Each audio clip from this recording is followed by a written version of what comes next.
ഇന്ന് രാവിലെ ചേർന്ന ഇന്ത്യ പാർട്ടി ഫ്ലോർ ലീഡേഴ്സിന്റെ യോഗത്തിൽ തെരഞ്ഞെടുപ്പ് കമ്മീഷൻ പ്രതിപക്ഷത്തിനെതിരെ ഒരു യുദ്ധമാണ് പ്രഖ്യാപിച്ചിരിക്കുന്നതെന്നുള്ള തിരിച്ചറിവിലേക്കാണ് ഞങ്ങൾ എത്തിയത്. അതിന്റെ അടിസ്ഥാനത്തിൽ അദ്ദേഹത്തിന് മേലുള്ള വിശ്വാസം പൂർണ്ണമായി നഷ്ടപ്പെട്ടുവെന്നും അദ്ദേഹത്തെ ഇംപീച്ച് ചെയ്യാൻ വേണ്ടി, നീക്കാൻ വേണ്ടിയുള്ള പരിശ്രമങ്ങൾ ആരംഭിക്കണമെന്നും തീരുമാനിച്ചു. മുഖ്യ തെരഞ്ഞെടുപ്പ് കമ്മീഷൻ അദ്ദേഹത്തിന്റെ മുൻഗാമിയായിരുന്ന TN ശേഷന്റെ വാക്കുകൾ ഓർക്കണം. അദ്ദേഹം ഇടയ്ക്കിടയ്ക്ക് ഓർമ്മിപ്പിക്കുന്നൊരു കാര്യമുണ്ട്, ഞാൻ ഇന്ത്യ സർക്കാരിൻ്റെ ഭാഗമല്ല, ഇന്ത്യ സർക്കാരിൻ്റെ ഭാഗമല്ലാതെ. ഇന്നത് ജ്ഞാനേഷ് കുമാറിലെത്തിയപ്പോൾ അദ്ദേഹം ഇന്ത്യ സർക്കാരിൻ്റെ ഭാഗമല്ലെന്നല്ല പറയുന്നത്, ഞാൻ BJPയുടെ ഭാഗമെന്നാണ് പറയുന്നത്. ഒരു കണക്കിന് പറഞ്ഞാൽ ഈ രണ്ട് സ്ഥാപനങ്ങൾ കൂടി വ്യത്യസ്തമായി നടത്തേണ്ട കാര്യമില്ല. അതായത് തെരഞ്ഞെടുപ്പ് കമ്മീഷനും BJP രണ്ടും കൂടി അങ്ങ് മേർജ് ചെയ്യുന്നതാണ് നല്ലത്. നമ്മുടെ ഈ നികുതി പണമൊക്കെ എത്രത്തോളം ലാഭിക്കാൻ കഴിയും, അതാണ് ചെയ്യേണ്ടതെന്നാണ് ഞങ്ങളുടെയൊക്കെ അഭിപ്രായം. മുഖ്യ തെരഞ്ഞെടുപ്പ് കമ്മീഷണർ ജ്ഞാനേഷ് കുമാറിനെ ഇംപീച്ച് ചെയ്യാനുള്ള തീരുമാനത്തിൽ ഇന്ത്യ കൂട്ടായ്മ. ഇതോടെ ഇന്ത്യൻ രാഷ്ട്രീയ ചരിത്രത്തിൽ അഭൂതപൂർവമായ ഒരധ്യായം കുറിക്കുകയാണ് പ്രതിപക്ഷം. ബീഹാറിൽ വോട്ടർ പട്ടികയിൽ നിന്ന് 65 ലക്ഷം മുൻ വോട്ടർമാരെ വെട്ടിയെറിയുന്നതിൽ എത്തി നിൽക്കുന്ന വിവാദകരമായ SIRഉം പ്രതിപക്ഷ നേതാവ് രാഹുൽ ഗാന്ധി തെരഞ്ഞെടുപ്പ് കമ്മീഷനെതിരെ ഉന്നയിച്ച വോട്ട് മോഷണ പരാതിയും പുല്ലാക്കി ആവലാതികൾക്കെതിരെ കക്ഷി രാഷ്ട്രീയക്കാരെ പോലെ മറുപടി പ്രസംഗവും നടത്തി മുന്നോട്ടു പോവുകയാണ് തെരഞ്ഞെടുപ്പ് കമ്മീഷൻ. ഇത് മുൻനിർത്തിയാണ് പ്രതിപക്ഷ നീക്കം. ഇതോടുകൂടി ഇന്ത്യൻ രാഷ്ട്രീയത്തിന്റെ ഭ്രമണ കേന്ദ്രമായി മാറുകയാണ് SIR വോട്ട് ചോരി വിവാദം. ഈ വിഷയത്തിൽ ഇന്ന് നമ്മളോടൊപ്പം ചർച്ചയിൽ പങ്കെടുക്കാൻ വേണ്ടി CPIMന്റെ നേതാവ് AA റഹീം MP, ഒപ്പം തന്നെ അഡ്വക്കേറ്റ് ഹരീഷ് വാസുദേവൻ രാഷ്ട്രീയ നിരീക്ഷകൻ, BJPക്ക് വേണ്ടി അഡ്വക്കേറ്റ് നിപിൻ കൃഷ്ണൻ എന്നിവർ പങ്കെടുക്കുന്നു. റഹീം, ഞങ്ങളിപ്പോൾ ആ വാർത്ത, ചർച്ചയ്ക്ക് ആധാരമായ വാർത്ത പറഞ്ഞു കഴിഞ്ഞു. തെരഞ്ഞെടുപ്പ് കമ്മീഷണർക്കെതിരെ ഇംപീച്ച്മെന്റ് നടപടികളായും മുന്നോട്ട് പോവുകയാണ് സംയുക്ത പ്രതിപക്ഷം. ഇന്ത്യൻ രാഷ്ട്രീയ ചരിത്രത്തിൽ അഭൂതപൂർവമായ ഒരു തീരുമാനം. ഇതിനു മുമ്പൊരിക്കൽ ഒരു തെരഞ്ഞെടുപ്പ് കമ്മീഷണർ ഇങ്ങനെ ഒരു ആരോപണത്തിനോ ഇങ്ങനെ ഒരു ഇംപീച്ച്മെന്റ് നടപടിക്കോ വിധേയനായിട്ടില്ല. പ്രതിപക്ഷം അത്തരത്തിലുള്ള ഒരു അപൂർവ നടപടിയുമായി മുന്നോട്ട് പോകുന്നു. എന്താണ് ഈ സമരരീതിയുടെ, ഈ പ്രതിഷേധ രീതിയുടെ സന്ദേശം റഹീം?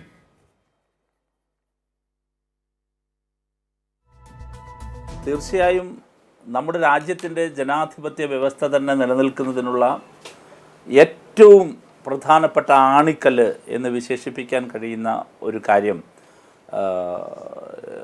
തിരഞ്ഞെടുപ്പാണ്. അപ്പോൾ ഏറ്റവും സുതാര്യമായതും ഏറ്റവും കാര്യക്ഷമവുമായൊരു തിരഞ്ഞെടുപ്പ് പ്രക്രിയയിലൂടെ മാത്രമേ ജനാധിപത്യത്തെ ശക്തിപ്പെടുത്താൻ വേണ്ടി കഴിയുകയുള്ളൂ. പക്ഷേ അതാണ് ഇവിടെ കളങ്കപ്പെട്ടിരിക്കുന്നത്. അതുകൊണ്ടൊരു സംശയവും വേണ്ട, ഞങ്ങളത് പറഞ്ഞതാണ്, ഒരിഞ്ച് പിന്നോട്ട് പോകില്ല ഈ പോരാട്ടത്തിൽ. ഇത് രാജ്യത്തിൻ്റെ ജനാധിപത്യത്തെ സംരക്ഷിക്കാനുള്ള മഹത്തായ പോരാട്ടമാണ്. അപ്പോൾ ഈ പോരാട്ടത്തിൻ്റെ എല്ലാ തലങ്ങളിലേക്കും പോകും. അത് തെരുവിൽ ആ പോരാട്ടം ഞങ്ങൾ ഇഞ്ചോടിഞ്ച് നേരിടും, ഒരിഞ്ച് പിന്നോട്ട് പോകില്ല. നിയമപരമായ എല്ലാ വഴികളിലും ഞങ്ങളത് ആശ്രയിക്കും.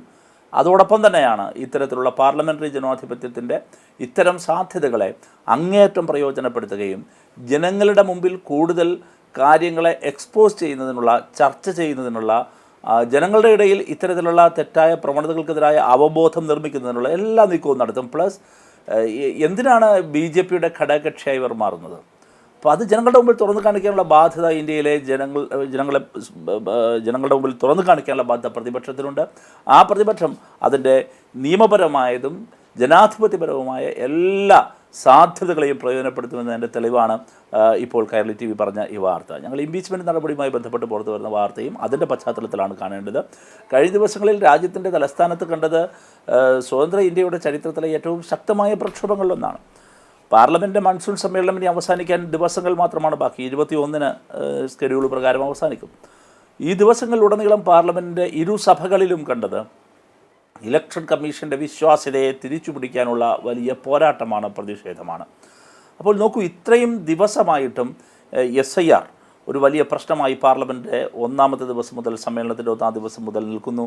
അതോടൊപ്പം തന്നെ മറ്റ് പുതിയ പ്രശ്നങ്ങൾ, പുതിയ ആരോപണങ്ങൾ ഈ പാർലമെൻറ്റ് സമ്മേളനത്തിനിടയിൽ കടന്നു വരുന്നു. രാഹുൽ ഗാന്ധിയുടെ വാർത്താ സമ്മേളനത്തോടെ കൂടുതൽ സംശയത്തിൻ്റെ നിഴലിൽ നാൾക്കുനാൾ മാറുന്നു. എന്നിട്ടും ഈ വിഷയത്തിൽ ഒരു കാര്യക്ഷമമായ ചർച്ച പാർലമെൻറ്റിനുള്ളിൽ എന്തുകൊണ്ടാണ് അനുവദിക്കാത്തത്? പാർലമെൻറ്റിൻ്റെ ഇരുസഭകളും തടസ്സപ്പെടുന്നതിൻ്റെ പ്രധാനപ്പെട്ട കാരണം ഇതാണല്ലോ. ഞങ്ങൾ ചർച്ച ആവശ്യപ്പെടുന്നു, ഗവൺമെൻറ് ഇത് ഡിനൈ ചെയ്യുന്നു. എന്തുകൊണ്ടാണ് ഇങ്ങനെ ആരോപണത്തിന് നിഴലിൽ നിൽക്കുമ്പോൾ അതിൽ സംബന്ധിച്ച് വ്യക്തത വരുത്തേണ്ട ബാധ്യതയിൽ നിന്ന് ഗവൺമെൻറ് ഒളിച്ചു മാറുന്നത്? അതിൻ്റെ അർത്ഥം വളരെ ക്ലിയറാണ്. ഇത് രാജ്യത്തിൻ്റെ ജനാധിപത്യം ആശങ്കയിലാണ്, അപകടത്തിലാണ്. അതിനെതിരായി എല്ലാ വഴികളും തേടും എന്നതിൻ്റെ തെളിവാണ് ഏറ്റവും ഒടുവിൽ ഇംപീച്ച്മെൻറ്റുമായി ബന്ധപ്പെട്ട് പുറത്തു വരുന്ന വാർത്ത. ഇക്കാര്യത്തിൽ ഒറ്റ മനസ്സോടെ ഒറ്റക്കെട്ടായി എല്ലാവരും നിൽക്കുന്നു എന്നുള്ളതും വളരെ പ്രധാനപ്പെട്ടതാണ്. ഇപ്പം ബീഹാറിൽ തിരഞ്ഞെടുപ്പ് നടക്കാൻ പോകുന്നതിൻ്റെ പശ്ചാത്തലത്തിൽ SIR, ഞങ്ങൾ ആദ്യമേ തന്നെ CPIM SIRമായി ബന്ധപ്പെട്ട് വലിയ ആശങ്കകൾ പങ്കുവച്ചിരുന്നു. ഇപ്പോഴത്തെ SIR മറ്റ് സംസ്ഥാനങ്ങളിലേക്ക് വ്യാപിപ്പിക്കാൻ പോവുകയാണ്. ഇതെല്ലാം ഒരുതരം വെല്ലുവിളിയാണ്. എല്ലാ വെല്ലുവിളികളും കഴിഞ്ഞ് ആരോപണങ്ങൾക്ക് മറുപടി പറയുന്നതിന് വേണ്ടി ഇലക്ഷൻ കമ്മീഷൻ ഓഫ് ഇന്ത്യ ഇന്നലെ മാധ്യമങ്ങളെ കണ്ടു. അത് ഇന്ത്യയിലെ എല്ലാ രാഷ്ട്രീയ പാർട്ടികളോടും ഇന്ത്യയിലെ പൊതുജനാധിപത്യ വിശ്വാസികളോടും നടത്തിയ അങ്ങേയറ്റത്തെ യുദ്ധപ്രഖ്യാപനമായി അത് മാറി എന്നുള്ളതാണ്. ഒരു BJPയുടെ ദേശീയ വക്താവ് വന്നിരുന്ന് വാർത്താ സമ്മേളനം നടത്തുന്നത് പോലെയായിരുന്നു ഇന്നലെ ചീഫ് ഇലക്ഷൻ കമ്മീഷണർ ഇന്നലെ നടത്തിയ മുഖ്യ തെരഞ്ഞെടുപ്പ് കമ്മീഷൻ നടത്തിയ വാർത്താ സമ്മേളനം. അപ്പോൾ ഇത് RSSൻ്റെ ഒരു ചൊൽപ്പടി നിൽക്കുന്ന എല്ലാ ഭരണഘടനാ സ്ഥാപനങ്ങളെയും സംഘപരിവാർ അവരുടെ ഏജൻസികളാക്കി മാറ്റുന്നു. അന്വേഷണ ഏജൻസികളെ അവരുടെ കയ്യിൽ ആയുധമാക്കി മാറ്റുന്നു. അതോടൊപ്പം തന്നെ പരിവാർ സംഘടനകളാക്കി മാറ്റുകയാണ്. NDAയുടെ ഘടകകക്ഷി എന്നാണ് പലരും പറയുക. ഞാൻ പറയുന്നത് അങ്ങനെയല്ല. ഒരു പരിവാർ സംഘടനയായി ഇലക്ഷൻ കമ്മീഷൻ ഓഫ് ഇന്ത്യയെ മാറ്റുകയാണ്. അങ്ങനെ ഒരു സംഘപരിവാർ ഓർഗനൈസേഷനായി ഇലക്ഷൻ കമ്മീഷൻ ഓഫ് ഇന്ത്യയെ മാറ്റിയാൽ അത് കണ്ട് മിണ്ടാതിരിക്കുന്നവരല്ല ഇന്ത്യയിലെ പ്രതിപക്ഷം. ശക്തമായി ഞങ്ങൾ പ്രതികരിക്കും. ഒരു ഇഞ്ചു പോലും പിന്നോട്ട് പോകാത്ത പോരാട്ടങ്ങൾ അത് ഞങ്ങൾ നേതൃത്വം നൽകും. അത് രാജ്യത്ത് ആവശ്യമായ പോരാട്ടമാണ്. അത് ഞങ്ങൾ മുമ്പോട്ട് കൊണ്ടുപോകുക തന്നെ ചെയ്യും. ഇലക്ഷൻ കമ്മീഷൻ ഈ പണി അവസാനിപ്പിക്കണം. രാഷ്ട്രീയ കളി കളിക്കുന്ന ഇലക്ഷൻ കമ്മീഷൻ്റെ പ്രവർത്തനം അവസാനിപ്പിക്കാൻ തയ്യാറാകണം. റഹീം, ഞാൻ തിരിച്ചു വരാം. ഇപ്പോൾ അഡ്വക്കേറ്റ് നിപിൻ കൃഷ്ണൻ, BJPയുടെ വക്താവ്, അദ്ദേഹത്തിലേക്ക് പോവുകയാണ്. നിപിൻ കൃഷ്ണൻ, ലോകത്തിലെ ഏറ്റവും വലിയ ജനാധിപത്യം എന്നാണ് ഇന്ത്യൻ ജനാധിപത്യത്തെക്കുറിച്ച് നമ്മുടെ അഭിമാനം. ലോകം കണ്ടു നിൽക്കുകയാണിത്. ആ രാജ്യത്തിലെ തെരഞ്ഞെടുപ്പ് പ്രക്രിയ ചോദ്യം ചെയ്യപ്പെടുന്നു. അതേ തുടർന്ന് തെരഞ്ഞെടുപ്പ് കമ്മീഷൻ അതിന് നൽകിയ മറുപടി അസ്വീകാര്യമാണ് എന്ന് പ്രതിപക്ഷം കൂട്ടായി നിന്ന് വിധിക്കുന്നു. മാത്രവുമല്ല, തെരഞ്ഞെടുപ്പ് കമ്മീഷൻ കുറ്റപ്പെടുത്തപ്പെടുന്നു. അവർ ഇപ്പോൾ റഹീം പറഞ്ഞു നിർത്തിയത് പരിവാർ സംഘടനയായി അത് മാറിയിരിക്കുന്നു എന്നാണ്. പ്രതിപക്ഷത്തോട് യുദ്ധപ്രഖ്യാപനം നടത്തിയിരിക്കുന്നു എന്നാണ് നേരത്തെ ഡോക്ടർ ജോൺ ബ്രിട്ടാസ് പറഞ്ഞത്. ഇങ്ങനെ ഒരു അവസ്ഥ സൃഷ്ടിക്കേണ്ടിയിരുന്നോ? ഇങ്ങനെ ഒരു പരാതി ഉയർന്നാൽ തന്നെ എന്തൊക്കെ ജനാധിപത്യം ഏതൊക്കെ തരത്തിലുള്ള പരാതി പരിഹാര രീതികൾ അനുവർത്തിക്കുന്നുണ്ട്? അതിലേക്കൊന്നും പോകാതെ ഇങ്ങനെ ഒരു പോയിന്റിലേക്ക് എത്തിയത് രാജ്യത്തിന് ഭൂഷണമാണോ? നമ്മുടെ ജനാധിപത്യത്തിന് ഭൂഷണമാണോ? ഇന്ത്യ ഭരിക്കുന്ന ഭരണകക്ഷിക്കും ഭരണമുന്നണിക്കും ഭൂഷണമാണോ? നിപിൻ. NPC സാർ, പണ്ടൊക്കെ പ്രതിപക്ഷ പാർട്ടികൾ തിരഞ്ഞെടുപ്പ് തോറ്റാൽ മാത്രമായിരുന്നു തിരഞ്ഞെടുപ്പ് കമ്മീഷനെയും വോട്ടിംഗ് മെഷീനെയൊക്കെ കുറ്റം പറയാറ്. ഇപ്പോൾ പ്രതിപക്ഷ പാർട്ടികളുടെ സ്ട്രാറ്റജി മാറി, അവരുടെ സമീപനം മാറി. ബീഹാർ തെരഞ്ഞെടുപ്പിൽ തോൽവി മുൻപിൽ കണ്ട് ആദ്യമേ തെരഞ്ഞെടുപ്പ് കമ്മീഷനെ വിമർശിക്കുകയാണ്, ആദ്യമേ SIRനെ വിമർശിക്കുകയാണ്. ഈ SIR എന്നത് ഒരു ദിവസം കൊണ്ടുണ്ടായതല്ല, കഴിഞ്ഞ 6 മാസം കൊണ്ടുണ്ടായതല്ല. കഴിഞ്ഞ 6 മാസം കൊണ്ടുണ്ടായത് SSR ആണ്, സിസ്റ്റമാറ്റിക് സമ്മറി റിവിഷൻ. SIR കഴിഞ്ഞ 20 വർഷമായി ഇലക്ഷൻ കമ്മീഷൻ നടത്തിക്കൊണ്ടിരിക്കുന്ന ഒരു പ്രക്രിയയാണ്. നമുക്ക് ചരിത്രപരമായ വസ്തുതകൾ പരിശോധിച്ചാൽ 1951 സ്വാതന്ത്ര്യാനന്തര ഭാരതത്തിൽ നടന്ന തെരഞ്ഞെടുപ്പിൽ 17.32 കോടി വോട്ടർമാരാണ് വോട്ട് ചെയ്തത്. അന്ന് 28 ലക്ഷം വനിതകളുടെ വോട്ട് ഇലക്ഷൻ കമ്മീഷൻ തള്ളുകയുണ്ടായി. തങ്ങളുടെ പേര് വെളിപ്പെടുത്താൻ കഴിയില്ല എന്ന് പറഞ്ഞ് 28 ലക്ഷം വനിതകളുടെ വോട്ട് ഇലക്ഷൻ കമ്മീഷൻ തള്ളുകയും അന്ന് നടന്ന തെരഞ്ഞെടുപ്പിൽ 364 സീറ്റിൽ നെഹ്റു വിജയിക്കുകയും ജനസംഘത്തിന് 3 സീറ്റ് മാത്രമാണ് ലഭിച്ചത്. അന്ന് ഞങ്ങളാരും പറഞ്ഞില്ലല്ലോ ഇത് തെരഞ്ഞെടുപ്പ് കമ്മീഷൻ്റെ വോട്ട് തള്ളലിൻ്റെ ഭാഗമായിട്ടാണ് ഞങ്ങൾ തോറ്റതെന്ന്. തോറ്റാൽ തോൽവി സമ്മതിക്കണം. 19 സീറ്റിൽ കേരളത്തിൽ ഇടതുപക്ഷം തോറ്റത് തെരഞ്ഞെടുപ്പ് കമ്മീഷൻ വോട്ട് തള്ളിയിട്ടല്ലോ. പിന്നീട് 1985 ആസാമിൽ നടന്ന തെരഞ്ഞെടുപ്പിൽ 1967 വരെ ആസാമിലുണ്ടായിരുന്ന മുഴുവൻ ആളുകളെയും വോട്ടർമാരായി അംഗീകരിക്കുകയും 67നും 71നും ഇടയിൽ ആസാമിലേക്ക് പലായനം ചെയ്തവരുടെ വോട്ട് 10 വർഷത്തേക്ക് മാറ്റി നിർത്തുകയും ചെയ്യുകയുണ്ടായി. 71ന് ശേഷം വന്ന ആളുകളെ വോട്ട് ചെയ്യാൻ അനുവദിക്കുകയുണ്ടായില്ല. അന്ന് കോൺഗ്രസ് അല്ല അധികാരത്തിലേറിയത്. ആസാം ഗണപരിഷത്തിൻ്റെ പ്രഫുല്ല കുമാർ അന്ന് മുഖ്യമന്ത്രിയാവുകയും ചെയ്തു. ഈ സാഹചര്യം നമ്മുടെ മുൻപിലുണ്ട്. അപ്പോൾ തിരഞ്ഞെടുപ്പ് തോൽക്കുമ്പോൾ അല്ലെങ്കിൽ തിരഞ്ഞെടുപ്പിൻ്റെ തോൽവിയുടെ ഭയം കൊണ്ട് തിരഞ്ഞെടുപ്പ് കമ്മീഷൻ്റെ മുകളിൽ പഴിചാരി രക്ഷപ്പെടാനാണ് പ്രതിപക്ഷ പാർട്ടികൾ ശ്രമിക്കുന്നത്. നിപിൻ, തിരിച്ചു വരാം. ഇത് ഇത്തരത്തിലൊരു ആരോപണം ഉയർന്നു വരുമ്പോൾ അത് ലളിതമായി അങ്ങ് പെട്ടെന്ന് ഉയർന്നു വരികയായിരുന്നില്ല. തെരഞ്ഞെടുപ്പ് പ്രക്രിയക്കിടെ വോട്ടർ പട്ടിക പരിശോധനയുണ്ട്. പക്ഷേ SIR എന്ന് പറഞ്ഞത് ഇതുവരെ നടന്ന വോട്ടർ പട്ടിക പുതുക്കലിന് ശേഷമേ എല്ലാ തിരഞ്ഞെടുപ്പും നടക്കാവൂ. അത്തരത്തിലുള്ള ഒന്നായിരുന്നില്ല. 11 രേഖകൾ മാത്രം തരിക എന്ന് പറഞ്ഞുകൊണ്ട് തെരഞ്ഞെടുപ്പ് കമ്മീഷൻ ഒരു പുതിയ നിലപാട് തന്നെ ബീഹാറിൽ എടുത്തു. അതിലേക്ക് ആധാർ കൂടി കൂട്ടിച്ചേർത്തുകൂടെ, റേഷൻ കാർഡ് കൂടി കൂട്ടിച്ചേർത്തുകൂടെ എന്ന് സുപ്രീം കോടതിക്ക് പോലും ചോദിക്കേണ്ടി വന്നു. 65 ലക്ഷം പേരുടെ വോട്ട് റദ്ദാക്കിയിട്ടുണ്ട്, മുൻപുണ്ടായിരുന്ന വോട്ടർമാരുടെ വോട്ട് റദ്ദാക്കിയിട്ടുണ്ട് എന്ന് പറഞ്ഞു. അതെന്തുകൊണ്ട് എന്ന് പറയാൻ കമ്മീഷന് ബാധ്യസ്ഥത ഇല്ല എന്ന് സുപ്രീം കോടതിയോട് പോലും പറഞ്ഞു. എന്നിട്ട് സുപ്രീം കോടതി 19-ാം തീയതിക്ക് മുമ്പ്, ആഗസ്റ്റ് 19-ന് മുമ്പ് ഈ പട്ടിക പ്രസിദ്ധീകരിച്ചേ തീരൂ എന്ന് നിർദ്ദേശം കൊടുത്തു. അതിന്ന് പ്രസിദ്ധീകരിച്ചിരിക്കുകയാണ്. ഇങ്ങനെയൊക്കെ അസാധാരണമായ അഭൂതപൂർവമായ ഒരു പരാതി വന്നപ്പോഴാണ് ബീഹാറിലെ കാര്യം ചർച്ചാ വിഷയമായി മാറിയത്. മാത്രവുമല്ല, അതിലൊട്ടേറെ അപകടങ്ങൾ പ്രതിപക്ഷ രാഷ്ട്രീയ കക്ഷികൾ മാത്രമല്ല, കോടതി തന്നെ നിരീക്ഷിച്ചതിനപ്പുറം സ്വതന്ത്ര നിരീക്ഷകരും നിരീക്ഷിക്കുന്നുണ്ട്. നമ്മളോടൊപ്പം ഇപ്പോൾ അഡ്വക്കേറ്റ് ഹരീഷ് വാസുദേവൻ ചേരുന്നുണ്ട്. ഹരീഷ് വാസുദേവൻ, താങ്കൾ എങ്ങനെയാണ് ഈ സംഭവത്തെ കാണുന്നത്? ഒരു പരാതി ഉയർന്നു വന്നു, അത് അഭൂതപൂർവമായ പരാതിയാണ്. ആ പരാതിക്ക് കക്ഷി രാഷ്ട്രീയക്കാരുടെ ഭാഷയിൽ കമ്മീഷൻ ഉത്തരം കൊടുത്തിരിക്കുന്നു എന്നാണ് പറയുന്നത്. രേഖാമൂലം പരാതിപ്പെടുക, സത്യവാങ്മൂലം കൊടുക്കുക, പരസ്യമായി പറഞ്ഞതിന് രാജ്യത്തിനോട് മാപ്പ് പറയുക എന്നൊക്കെയാണ് പറഞ്ഞിരിക്കുന്നത്. രാജ്യത്തെ പ്രതിപക്ഷ നേതാവിന് 7 ദിവസത്തെ സമയം കൊടുത്തിരിക്കുന്നു. താങ്കൾ പോലും കമ്മീഷൻ്റെ നിലപാട് ബ്ലാ ബ്ലാ ബ്ലാ എന്ന് പറഞ്ഞ് ഇന്നലെ ഫേസ്ബുക്കിൽ ഒരു പ്രതികരണം പോലും ഇട്ടിരിക്കുകയാണ്. ഇത് വെറുതെ ഒരു പരാതി ഉയർന്നു വന്നതും അത് സ്വാഭാവിക രീതിയിൽ പരിഹരിക്കപ്പെടുന്ന ഒരു രീതി ഉണ്ട് എന്ന് കരുതാവുന്നതും ആയ ഘട്ടമാണോ? താങ്കളിലെ അഭിഭാഷകൻ ഇതിനെ എങ്ങനെ നിരീക്ഷിക്കുന്നു?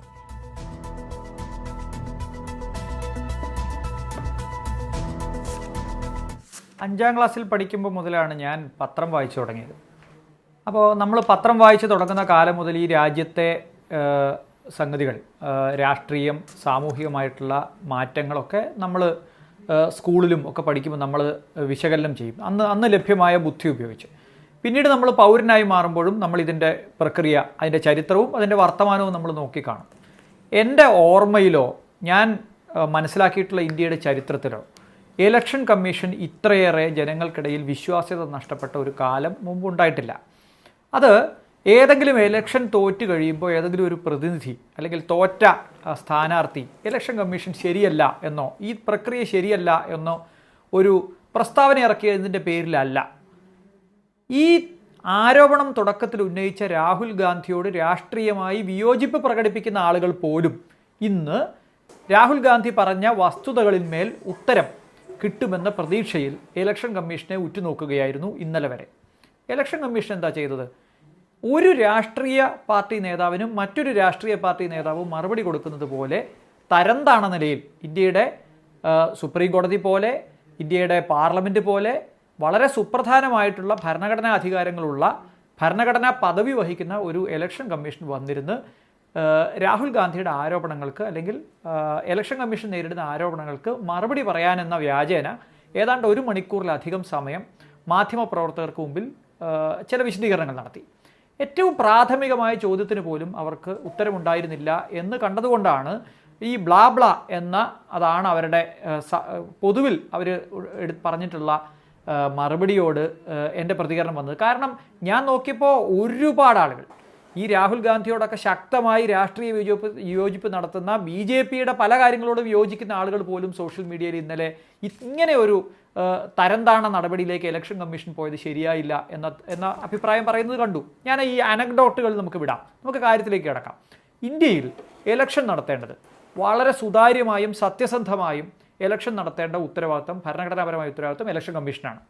ആ ഇലക്ഷൻ കമ്മീഷൻ ഭരണഘടനാ വിരുദ്ധമായിട്ടുള്ള ചില കാര്യങ്ങൾ ചെയ്തുകൊണ്ട് ഇലക്ഷൻ പ്രക്രിയയെ അട്ടിമറിച്ചുകൊണ്ട് ഇവിടെ വോട്ടർ പട്ടിക പ്രസിദ്ധീകരിക്കുകയും വോട്ടർ പട്ടിക അന്തിമമാക്കുകയും ആ വോട്ടർ പട്ടികയിൽ തെറ്റ് അല്ലെങ്കിൽ വലിയ ഗുരുതരമായിട്ടുള്ള പിഴവുകൾ എന്ന് പറഞ്ഞാൽ ഏതെങ്കിലും ഒരാളുടെ പേരെഴുതുമ്പോൾ മാറിപ്പോയതോ അച്ഛൻ്റെ പേരെഴുതുമ്പോൾ മാറിപ്പോയതോ വീട്ടഡ്രസ്സ് മാറിപ്പോയതോ ഒന്നുമല്ല, വളരെ വളരെ ഗുരുതരമായിട്ടുള്ള ക്രമക്കേടുകൾ നടന്നതായി വാർത്തകൾ പുറത്തു വരുന്നു. ഈ പ്രക്രിയയോട് ഇലക്ഷൻ കമ്മീഷൻ എങ്ങനെയാണ് പ്രതികരിക്കുന്നത്? നമ്മൾ free and fair trial judiciary നടപ്പാക്കണമെന്ന് പറയുമ്പോൾ ജുഡീഷ്യറി എപ്പോഴും പറയാറുണ്ട് സീസറിൻ്റെ ഭാര്യ സംശയത്തിന് അതീതമായിരിക്കണം എന്ന് പറയുന്നത് പോലെ ഇലക്ഷൻ കമ്മീഷനാണ് ആദ്യമായി ഇത് ബാധിച്ച ഒരു സ്ഥാപനം. അവരാണ് വിചാരിക്കേണ്ടത് ഞങ്ങളുടെ പ്രോസസ്സിൽ തെറ്റ് ചൂണ്ടിക്കാണിക്കുന്നത് തിരുത്തണം. അവർക്ക് അങ്ങനെ ഒരു ഭാവമേ ഇല്ല.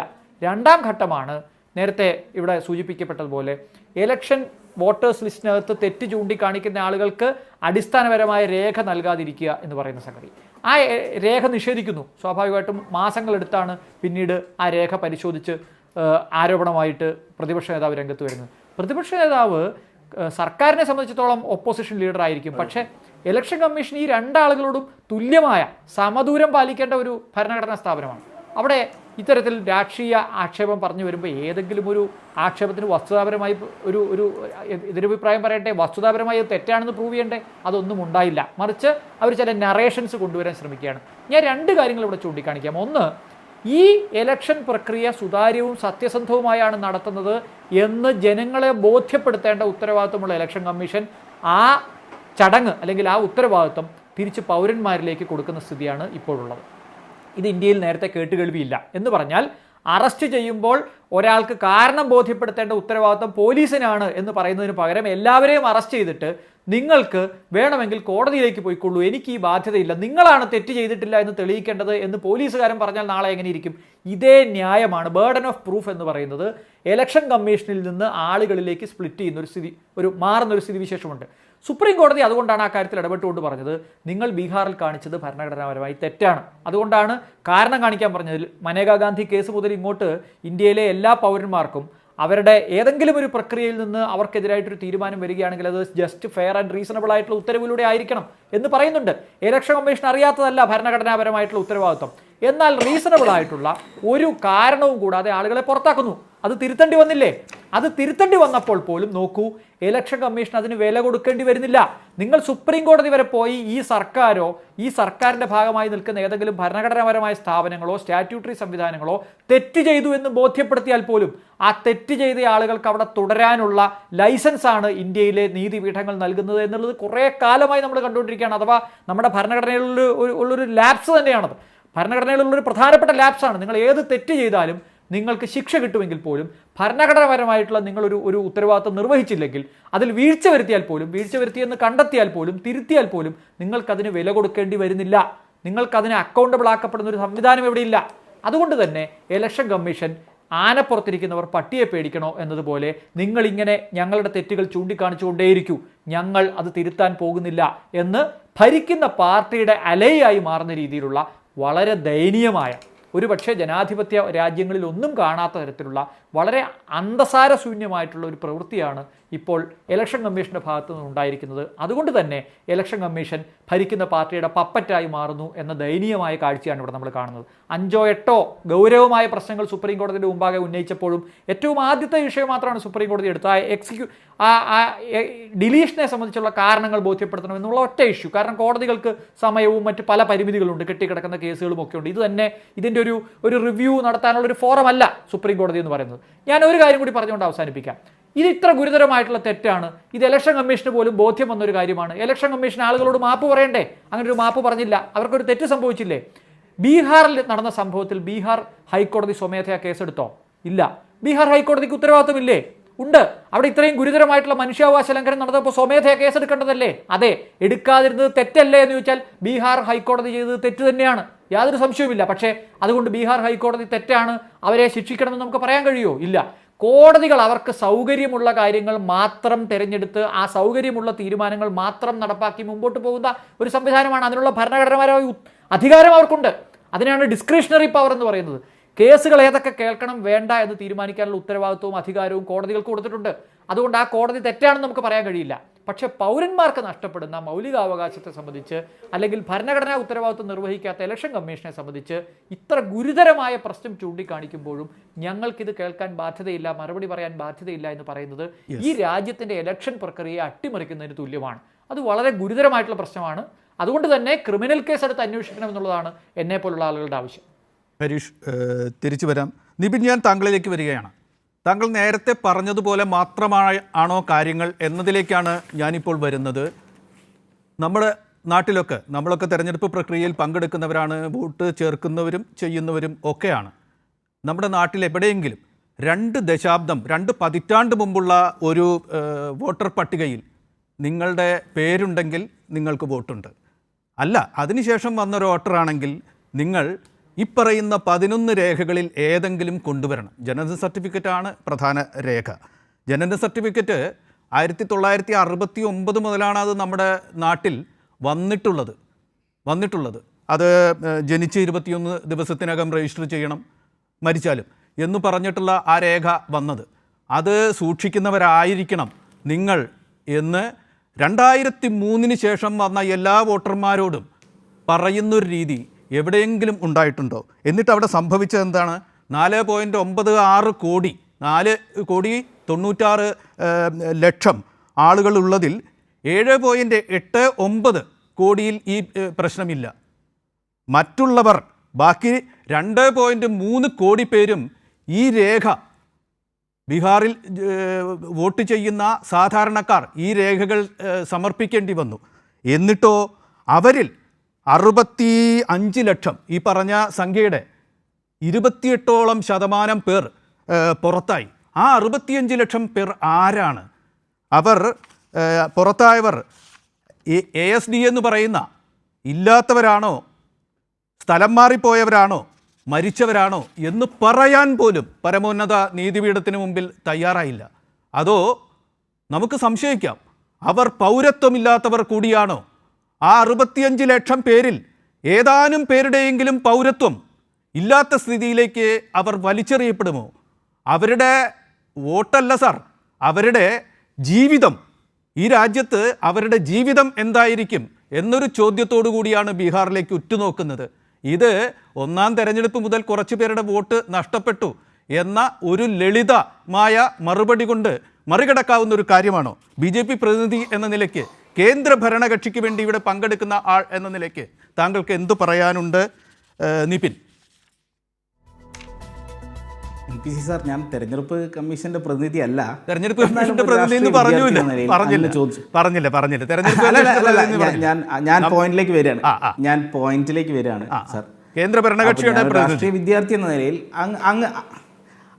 ഒരു രാഷ്ട്രീയ വിദ്യാർത്ഥി എന്ന നിലയിൽ അങ്ങ് ചോദിച്ച ചോദ്യങ്ങൾക്ക് എൻ്റെ ഒബ്സർവേഷൻ ഞാൻ പറയാം. അതെ, 2019 ലോകസഭയിൽ അവതരിപ്പിച്ചൊരു കണക്കുണ്ട്. 1,13,738 സംശയമുള്ള വോട്ടർമാർ, അതായത് ഡി വോട്ടർമാരുണ്ടെന്നാണ് 2019 ലോകസഭയിൽ അവതരിപ്പിച്ചൊരു കണക്ക്. ഈ ബീഹാർ, ആസാം, ബംഗാൾ എന്നിവ ബോർഡറിംഗ് സ്റ്റേറ്റാണ്. നമ്മൾ കേരളത്തിൽ നിന്ന് ചിന്തിക്കുന്നത് പോലെയല്ല. ബംഗാൾ വിഭജനത്തിന് ശേഷവും റോഹിംഗ്യൻ പലായനത്തിൻ്റെ ഭാഗമായും നിരവധി പേർ ബോർഡർ കടന്ന് ഭാരതത്തിലേക്ക് വന്നിട്ടുണ്ട്. അതിൽ പലരും അനർഹരായ വോട്ടർമാരുണ്ട്. ആ വോട്ടർമാരെ വോട്ടർ പട്ടികയിൽ നിന്ന് പുറത്താക്കുക എന്നുള്ളത് ഇലക്ഷൻ കമ്മീഷൻ്റെ ഉത്തരവാദിത്തമാണ്. ഈ 1,13,738 പേർ ഡി വോട്ടർമാരായിട്ട് നിലനിൽക്കുമ്പോൾ തിരഞ്ഞെടുപ്പ് കമ്മീഷന് തെരഞ്ഞെടുപ്പ് ഫ്രീ ആൻഡ് ഫെയർ ആക്കാൻ വേണ്ടി ചില നടപടികൾ എടുക്കേണ്ടി വരും. ബീഹാർ എന്നത് 63% OBC, EBC ആളുകളുള്ള ഒരു സംസ്ഥാനമാണ്.